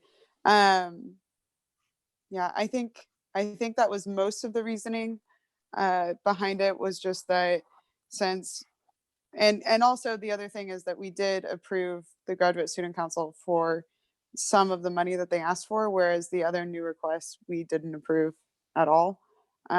So it was seen as an important thing by the committee to give money towards.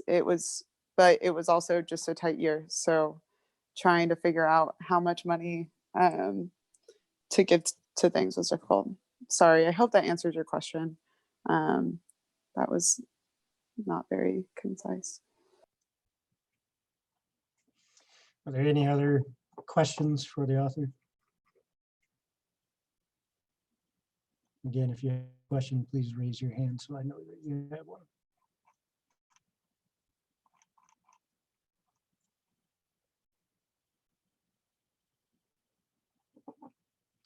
All right, seeing no raised hands, I'll assume there are no further questions, and we will move into debate and vote on this item in our next meeting. Moving now into item B, SB-62-114, Continuity of Government and State of Association Emergency Act. So as one of the authors, I'll go ahead and speak a little bit, and Gabe can fill in anything that I may leave out. What we are currently facing is kind of an extraordinary circumstance that we hope will never happen again. And it may not be this particular cause, but maybe another emergency that would prevent us from meeting or being able to do business in some fashion. And so what this bill hopes to do is to create a process so that during these times, there would be a way for the association to still function as necessary, and students would still be represented throughout that time, and streamlining it so that it may not be the entirety of Senate, but there is a body made up of Senate, as well as the president, that would then be deciding the course.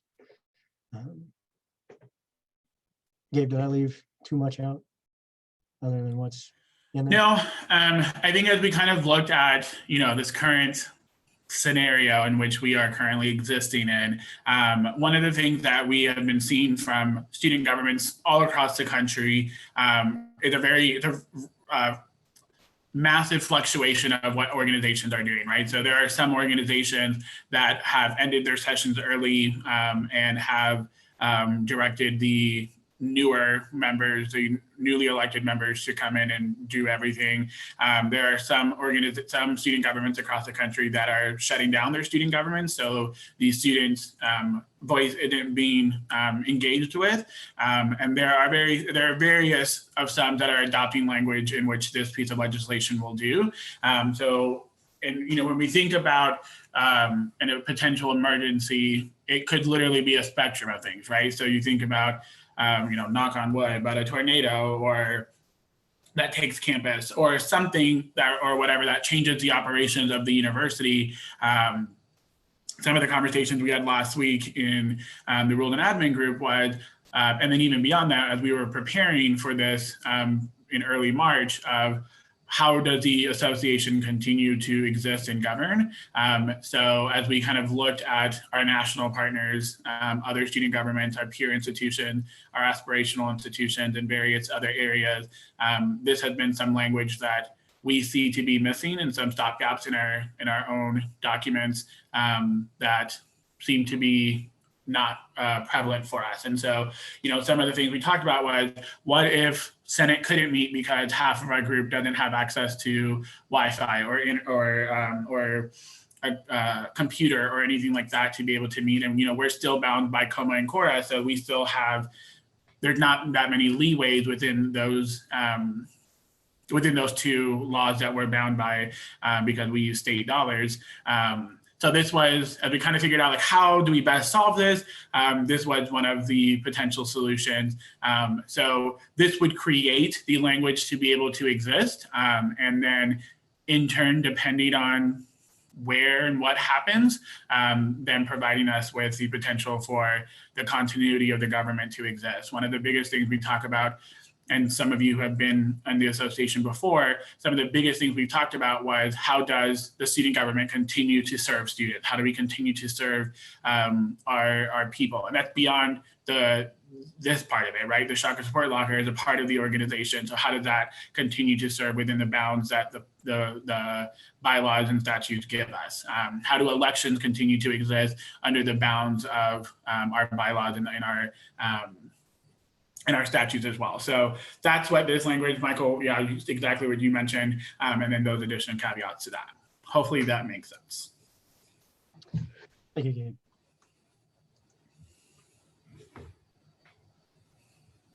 If it'll let me unmute you. There you go. Senator James, did you have something to add as an author? I was going to motion for an amendment if Kathleen could scroll down to section 3.2. That's fine. We'll get to amendments after, for questions and whatnot. Okay. And debate, which would be next time, not this time. But while it's there, you could pose it and amend it while it is being discussed until next week. Does that make sense? So I will now open the floor to any questions the Senate may have about this particular item. If you have a question, please raise your hand. Senator Webb. So under this, would a senator be considered suspended and have no voting rights if they're in SRB in general, or if they're just in SRB because they missed 3 meetings?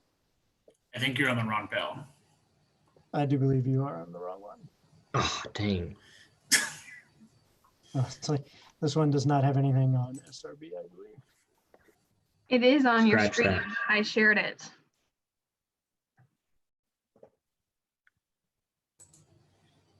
Scratch that. I was looking at my email. I'll save it. Do you have a particular question about this item? No. All right. Are there any other questions pertaining to this bill?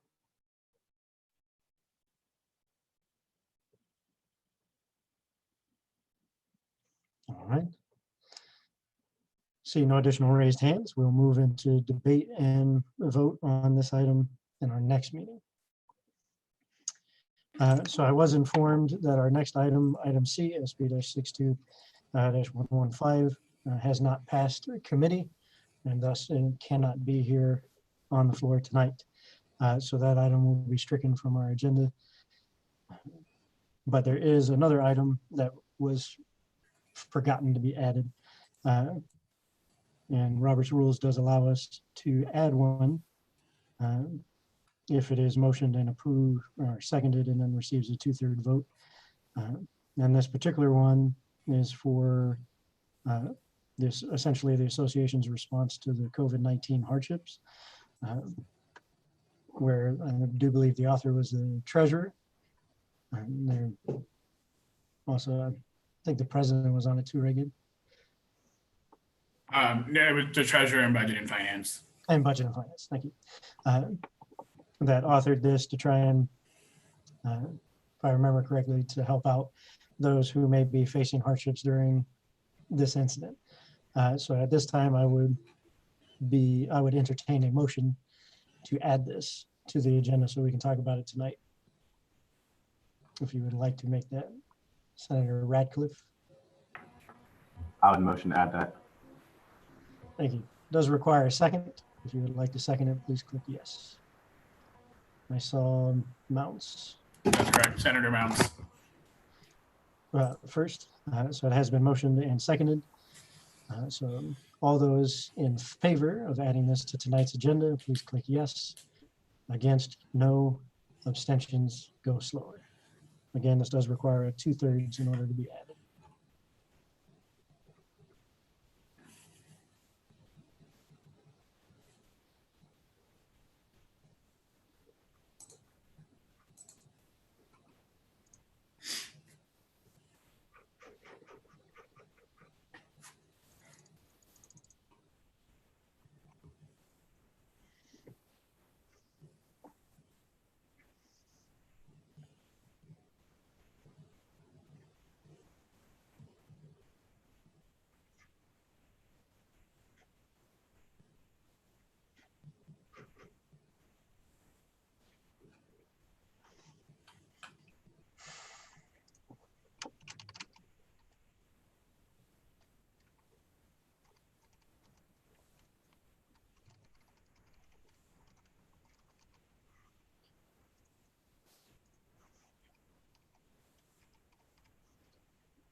Seeing no more additionals, receiving a total of 21 in favor, 1 against, and 8 abstentions.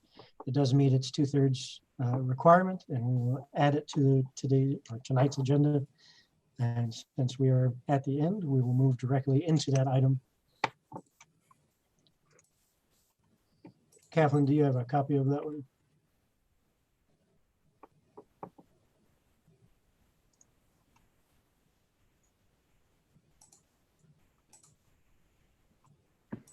I do. Just a second. Let me make sure I'm pulling up the right one.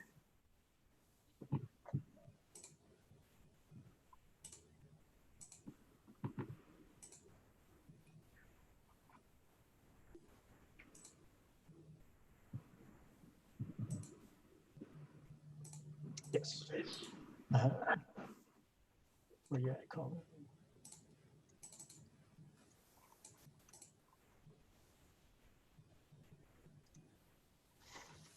With that, since we've moved into this item, Colleen, you are the author. Would you like to, or Mackenzie, what do you have your hand up for? What is the title of this bill? Kathleen, can you bring it up? There you go.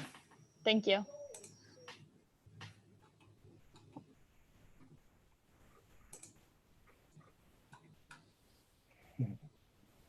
Madam Treasurer, you would explain this bill. So this is essentially a stimulus bill for the university in a way. That was kind of the model that we had for it. So what it does is it gives $10,000 to the university's newly established scholarship fund for students who have lost their jobs, been furloughed, or have found themselves in some sort of economic crisis given the current national and state economic crisis. So the goal of it is just to give that money over we didn't specify specifically what the money should be used for because it's going to be specified within the university's scholarship. So it'll all go into that scholarship, and then they will make the specifications for the scholarship. There's been a lot of conversation about whether or not students who will receive the federal stimulus package will be able to apply and that kind of thing. But we're giving them time and room to figure that out, and then they're going to get back with us. I think that's all. The current number that they're talking about is about $500. It would be something that students would have to apply for. And then the amount of money, the $10,000 that we would be donating to the project would be coming out of auxiliary funding. I gave the current account balance for auxiliary funding.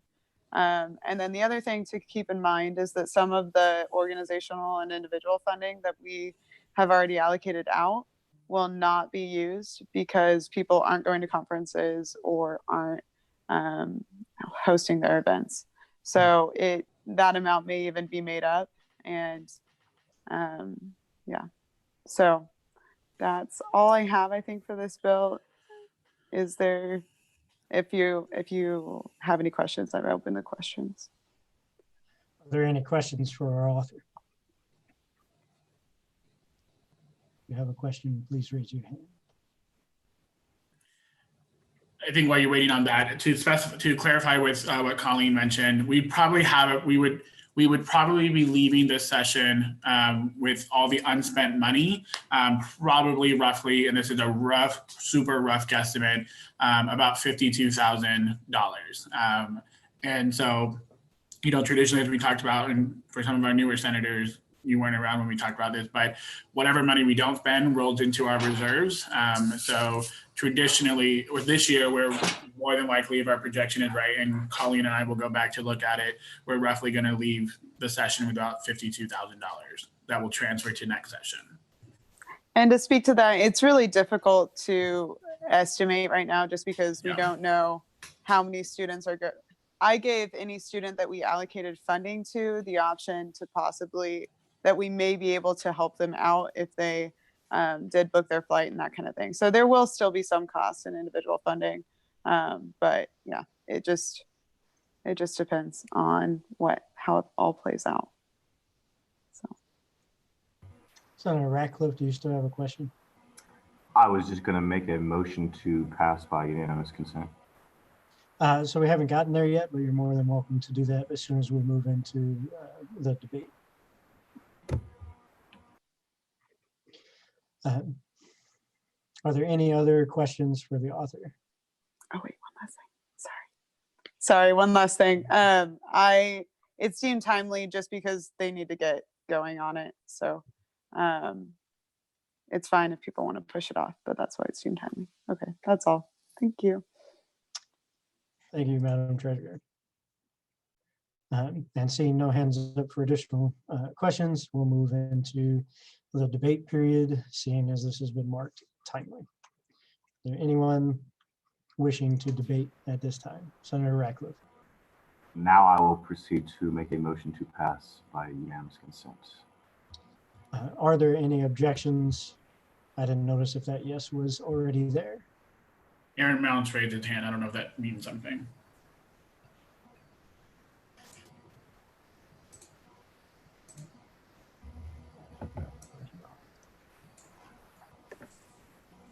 I do not have. I was wanting to make a motion.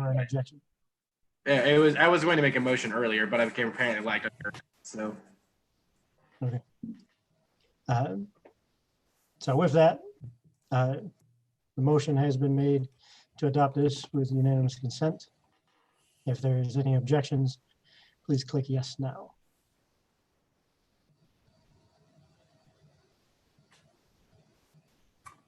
Seeing none, this item will be unanimously adopted by the 62nd session.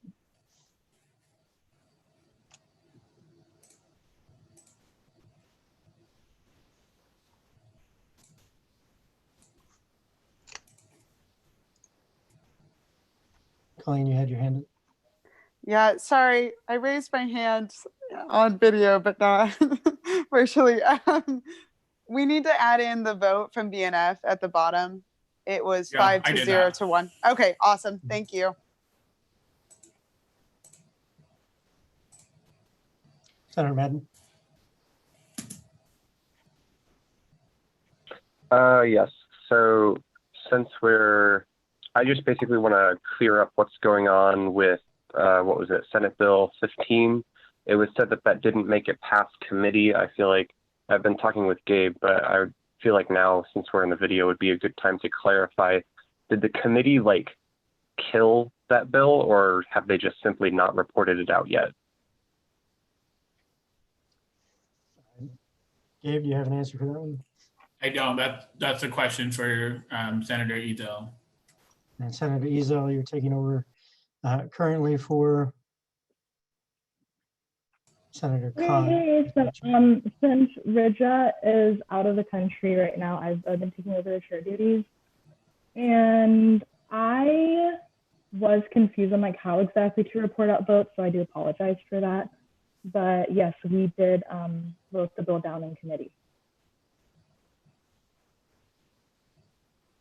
So just to clarify, that was to kill the bill in committee, not just report it out, correct? Yes.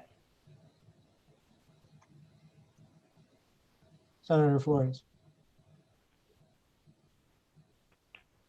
Yeah, I'm just confused because in the email that was sent out, it said that it was approved by the Ways and Means Committee today to commit this bill to the Senate.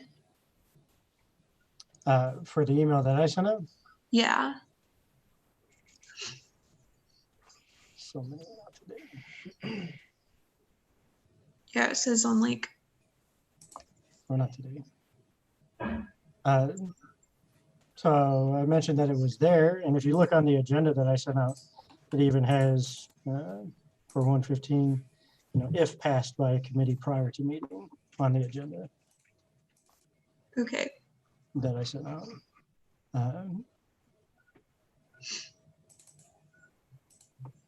Yeah, so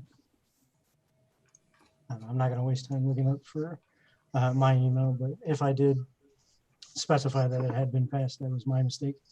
I think, sorry, to clarify it, because I think it's highlighted in red, that means that that's something that they need to edit. So it's not that that's the actual vote. That's just when they submit it back, that's something they need to edit back. So that's, I will work with Senator Ezel to ensure that that's done. Okay, my mistake. And that's our bad. Sorry about that.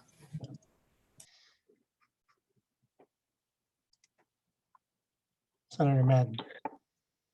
I motion to bring that legislation before the floor. So a motion has been made to pull an item out of committee and have it presented on the floor. This motion does require a second. If you would like to second it, please click yes.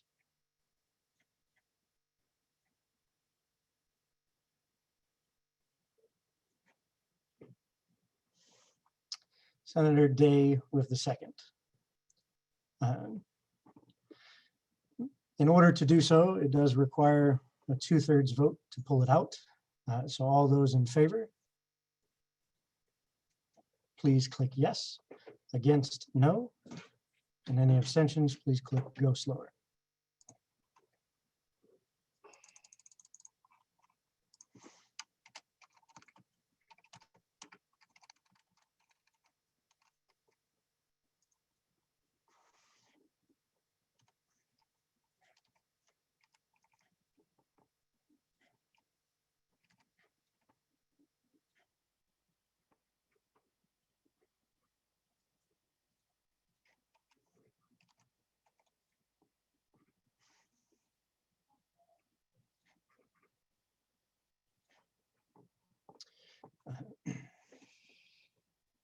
See no additional changes in the voting.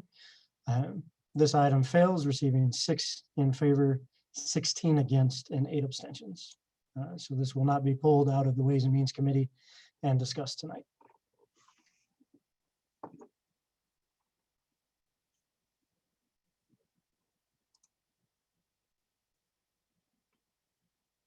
There it goes.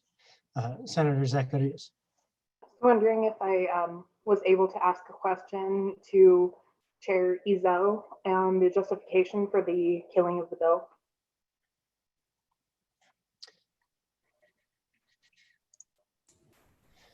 So I would agree with Senator Zacharias. It's actually mandated that if you do vote down a bill, that you have to provide a reason to the Senate when you do so. Okay, so we all discussed it as a committee, and in the first part of the bill where it talks about tweaking how we record and take votes, we all actually agreed with that and really liked it.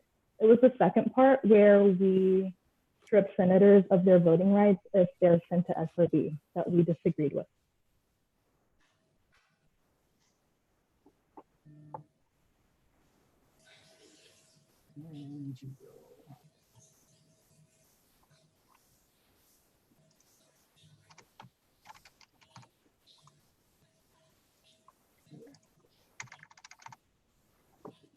Thank you, Senator Ezel.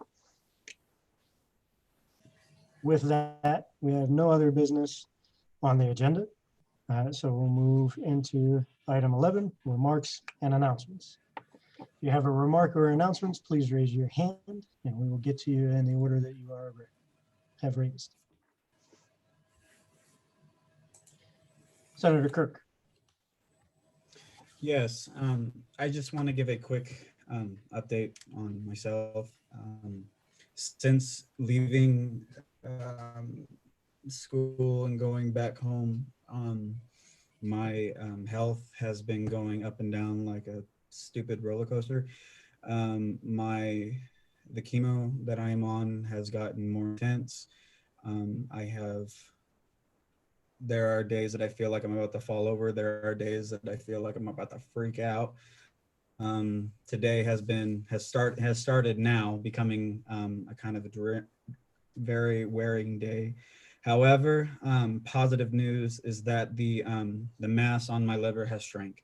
So it is slowly but surely getting better, and myself is I'm a lot more happier than I was. I want to thank all for the card I got from all of you, for the support I've gotten from all of you, and just keep on keeping on, and just thank you for the additional and the continuous reaching out to me. It has helped me more than I think you realize. Well, thank you for everything that you do and for letting us know about the update. Please keep us informed if anything changes. If there's anything we can do, again, let us know. Definitely. With that, Senator Zacharias. So I just wanted to update you guys a little bit. So first off, there is a town hall that will be live streamed tomorrow at 2 p.m. I would recommend that you watch that, or recommend seniors to watch that, because that will have information about graduation and commencement and stuff like that. The other thing is, beginning Thursday, WSU will start updating student accounts to reflect refunds for on-campus housing, meal plans, and student parking. And so one of the top concerns I've heard so far is that that is beginning Thursday. That doesn't mean every student will get their refund Thursday. So if you have students who are having issues, please direct them towards me, because I've been working on the student parking refunds. And I just want to make sure that this process goes smoothly. And please tell students not to fret if they do not have that refund in their account by Thursday, because that is just when they will start giving those refunds, not when all the refunds will be given. And that is all. Thank you. Senator Flores. Yeah, so I don't know. It's always frustrating to me when pieces of legislation are killed in committee, just because it feels like a small group of senators shouldn't have the ability to determine whether the entire Senate gets to vote on something or not. And I think that if there's consensus that part of the bill is good, then perhaps you should amend it. Like, that to me seems the entire point of like committee. And the fact that that didn't happen just is kind of frustrating to me.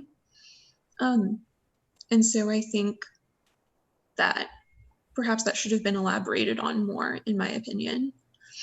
And perhaps there could have been alternatives where we could have at least seen part of, like if there was disagreement about whether part of the bill should have been included or not, then that maybe seems like that could have been a discussion we had instead of outright writing off the entire thing. Yeah, that's all.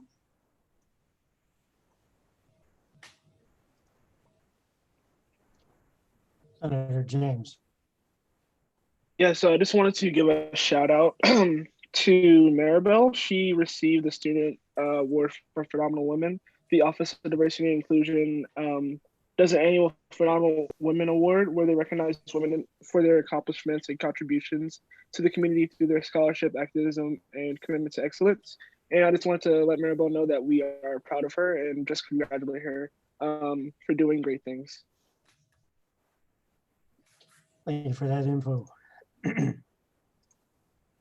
Senator Izzo. Okay, just to respond to previous senators' concerns, we're actually not allowed to amend bills in committee, which is why we decided to vote down the bill.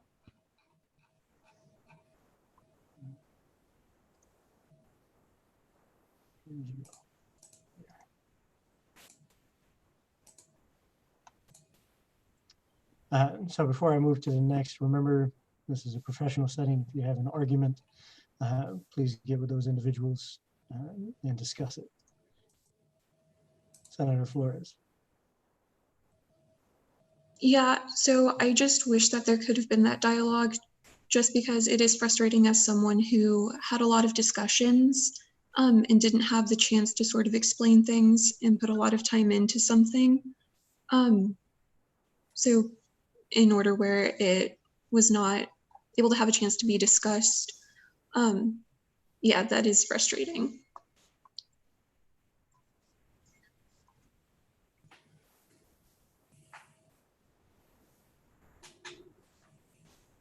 Senator Tehran. Oop. Hi guys. So there are a lot of virtual events you guys can attend. So stay up to date with Twitter and to make sure to take care of yourselves, and mental health is super important, especially in these times. And yeah, I just wish you all the best. Stay safe and healthy. You do the same. Senator Day. All right, so this is a question for either Michael or Gabe. A previous senator indicated that they cannot amend the bills committee. I know that the Budget and Finance Committee is allowed to amend bills and does so quite regularly, or at least sometimes does. Can someone explain how that works? Because that was not consistent with what I knew about the process. So with the way it's currently laid out, it is possible for committees to amend. And then the author, after it has been amended, has the right to say, I am not okay with that. And either remove themselves from that or essentially bear with it as it moves forward. But I have it noted that they were not in favor of that. Does that answer? And then Gabe, did I leave anything out? Because I'm pretty sure that was it.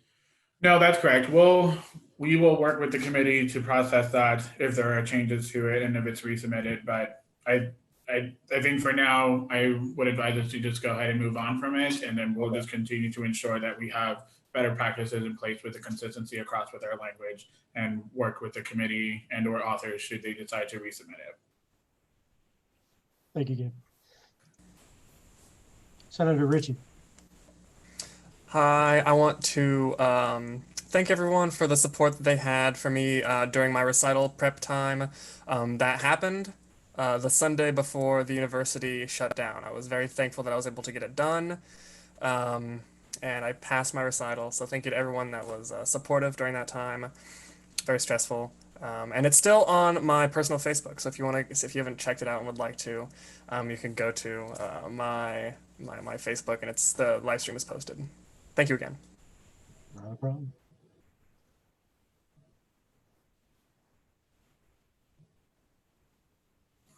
Senator Spencer. Hi. So I just wanted to remind everybody that WSU College Democrats is still planning on having our meeting this Thursday at 6 p.m. regular time. If you guys want the Zoom link or whatever, I would be more than happy to give it to you. So if you know of anyone who's in College Democrats or me, you can just reach out and we'll get that for you. Thank you. Can I add two things? Yes. So hopefully you saw our statement that we released last Friday about the Shocker Support Locker, making sure that to make sure that you understand how that works, and if you want to share out to some other folks, we're doing like a click list type of thing where we've created a form that students can go online to submit items that they need. From food products to baby products. We purchase toilet paper, so like that's an option as well, because I know that's pretty scarce at other places. So we're constantly updating that list with things that come in. All students have to do is go click on the list, fill out the form, and then on Wednesdays and Fridays, the staff will go and pack the stuff up for them. And then we're doing a curbside pickup in lot 15 that they'll just come, let us know when they're there, and then we'll drop the stuff off to them at their car. We have some additional other resources that if you know of any students that are struggling or need some assistance with food or other things like that, please have them reach out to myself or the Shocker Support Locker email so that we can provide that support to them as well.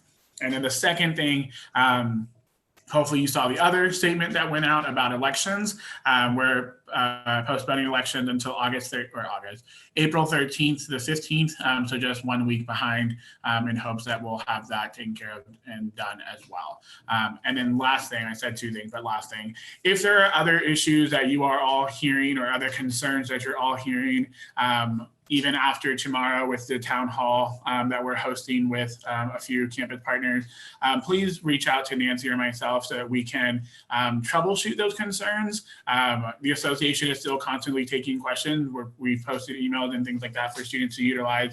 But if there are issues that you're hearing or even issues you're going through, classes, other things like that, please reach out to, again, either myself or Nancy so that we can help you and help the students who are dealing with those issues. We want to make sure as best as possible that we're providing good customer service to our students, but also providing them support during this transition as well. We recognize that it's difficult, but if you're hearing things, if you yourself are going through things, please email us so that we can help you with that. I know you can't see Katrina's face, but Katrina's still serving on the pandemic team. So if there are issues or concerns, we can push those to her so that she can engage with conversations with the pandemic team as well. So please do let us know. We're here to, again, help and support, and not just you all, but other students as well.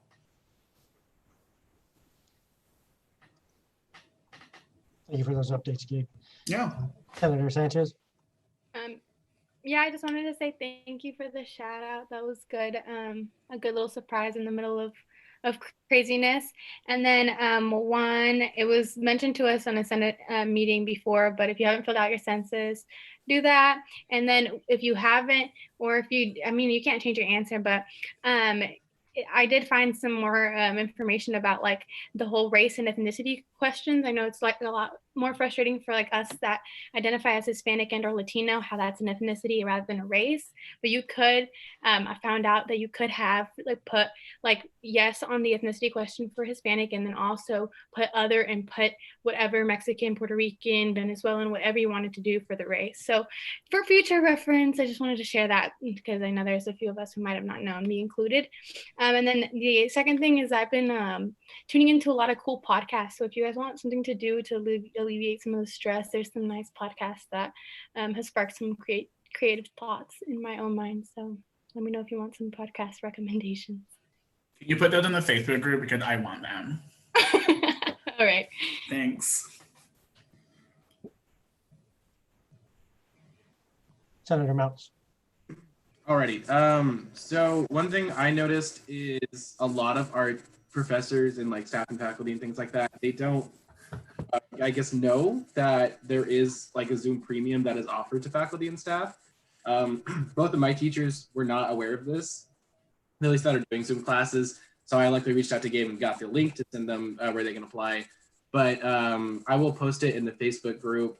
And so if you could send that out to all your professors, so that way, you know, you don't get kicked off after 40 minutes and either have to go back in to finish your class or just ending it there. So yeah, that's just my 2 cents.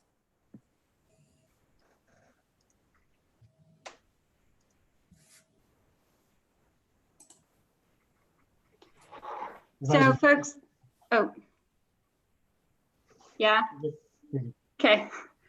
So folks, I do want to say, this is Nancy, and kind of reiterate what Gabe said, but also I think the issue we've heard most from students is with their courses. And I've heard this, I get this from my staff almost every day, the students they're talking to, and as Aaron just mentioned, like, I would encourage you, if you have not heard back from your faculty member, or you have no idea exactly what's going on, I know people have recitals, they have labs, I would actually reach out to your dean's office, because the faculty members, and we've been copied on all these emails, faculty have been sent all this information multiple times. And so I realize some of them may not be reading it. And so if you have not heard back or really have no idea what's going on with your courses, because that's really the most important thing, I realize for a lot of you, is making sure that you can finish out your courses for the semester. I would encourage you, let us know, but also reach out to your dean's office, because they have provided all this information. I know, like Dr. Livesay, a lot of the deans have put out some either videos or other information for students. They've sent loads of emails to faculty. We've been copied on a lot of them. So it's not for the lack of sharing. I think it's some of it is paying attention. So, because we know it's, I mean, if you heard it last week, we've heard all this week, that's still the major concern. So we know it's a big transition for faculty. There's a big learning curve for a lot of them, but if you're still struggling, yes, let us know, but also reach out to your dean's office, because they need to be aware if faculty are not providing you with direction of how your courses are going to work or what you need to be doing for them, so that they can then address those specifically. And I would even say, if you can give us your course and their faculty member, that would also help us, rather than just say, well, I have some classes that are not getting back to me. If you can actually let us even know in the college, that would be helpful, because then we can work with the deans or escalate it up to the dean, so that they can then work with those individual either departments or faculty to educate them better. Thank you, Advisor Lucian. Any other remaining remarks or announcements?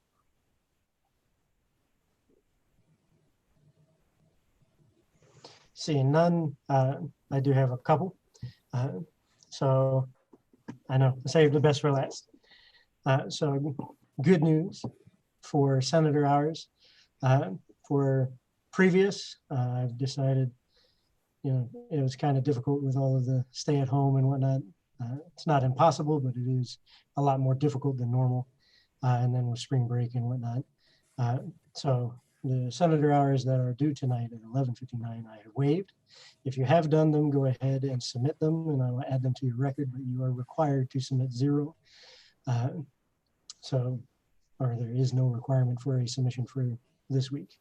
I'm leaning towards doing so for the rest, as long as we remain in this state.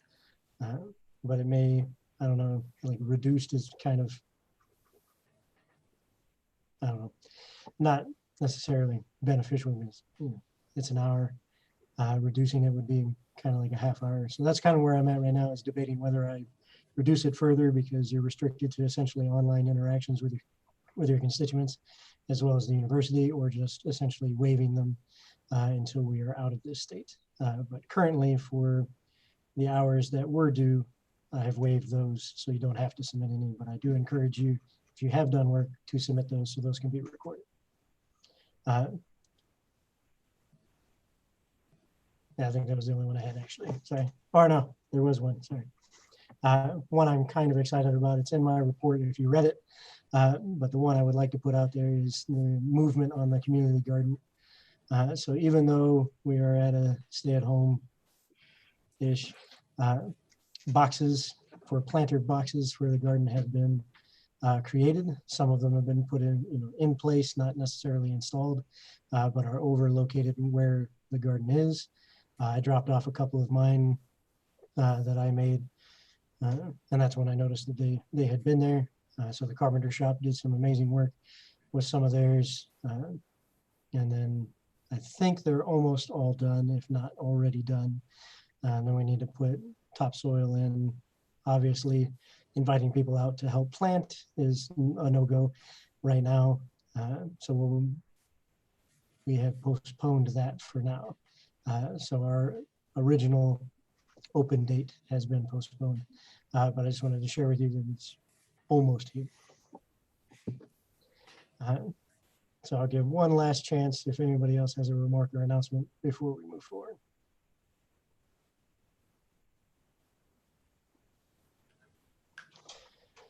Seeing none, we'll move into section 12, final roll call, and we will adjourn at 8:59 p.m. with a silent roll call. Thank you all ever so much for your work, and thank everybody that tuned into our live, our YouTube channel to check out this meeting. Even though we are in a essentially reduced capacity, we are still here to represent students as well as the association and the university. Thank you for tuning in. Thanks, everyone. I miss you all. Bye. Stay safe, everybody.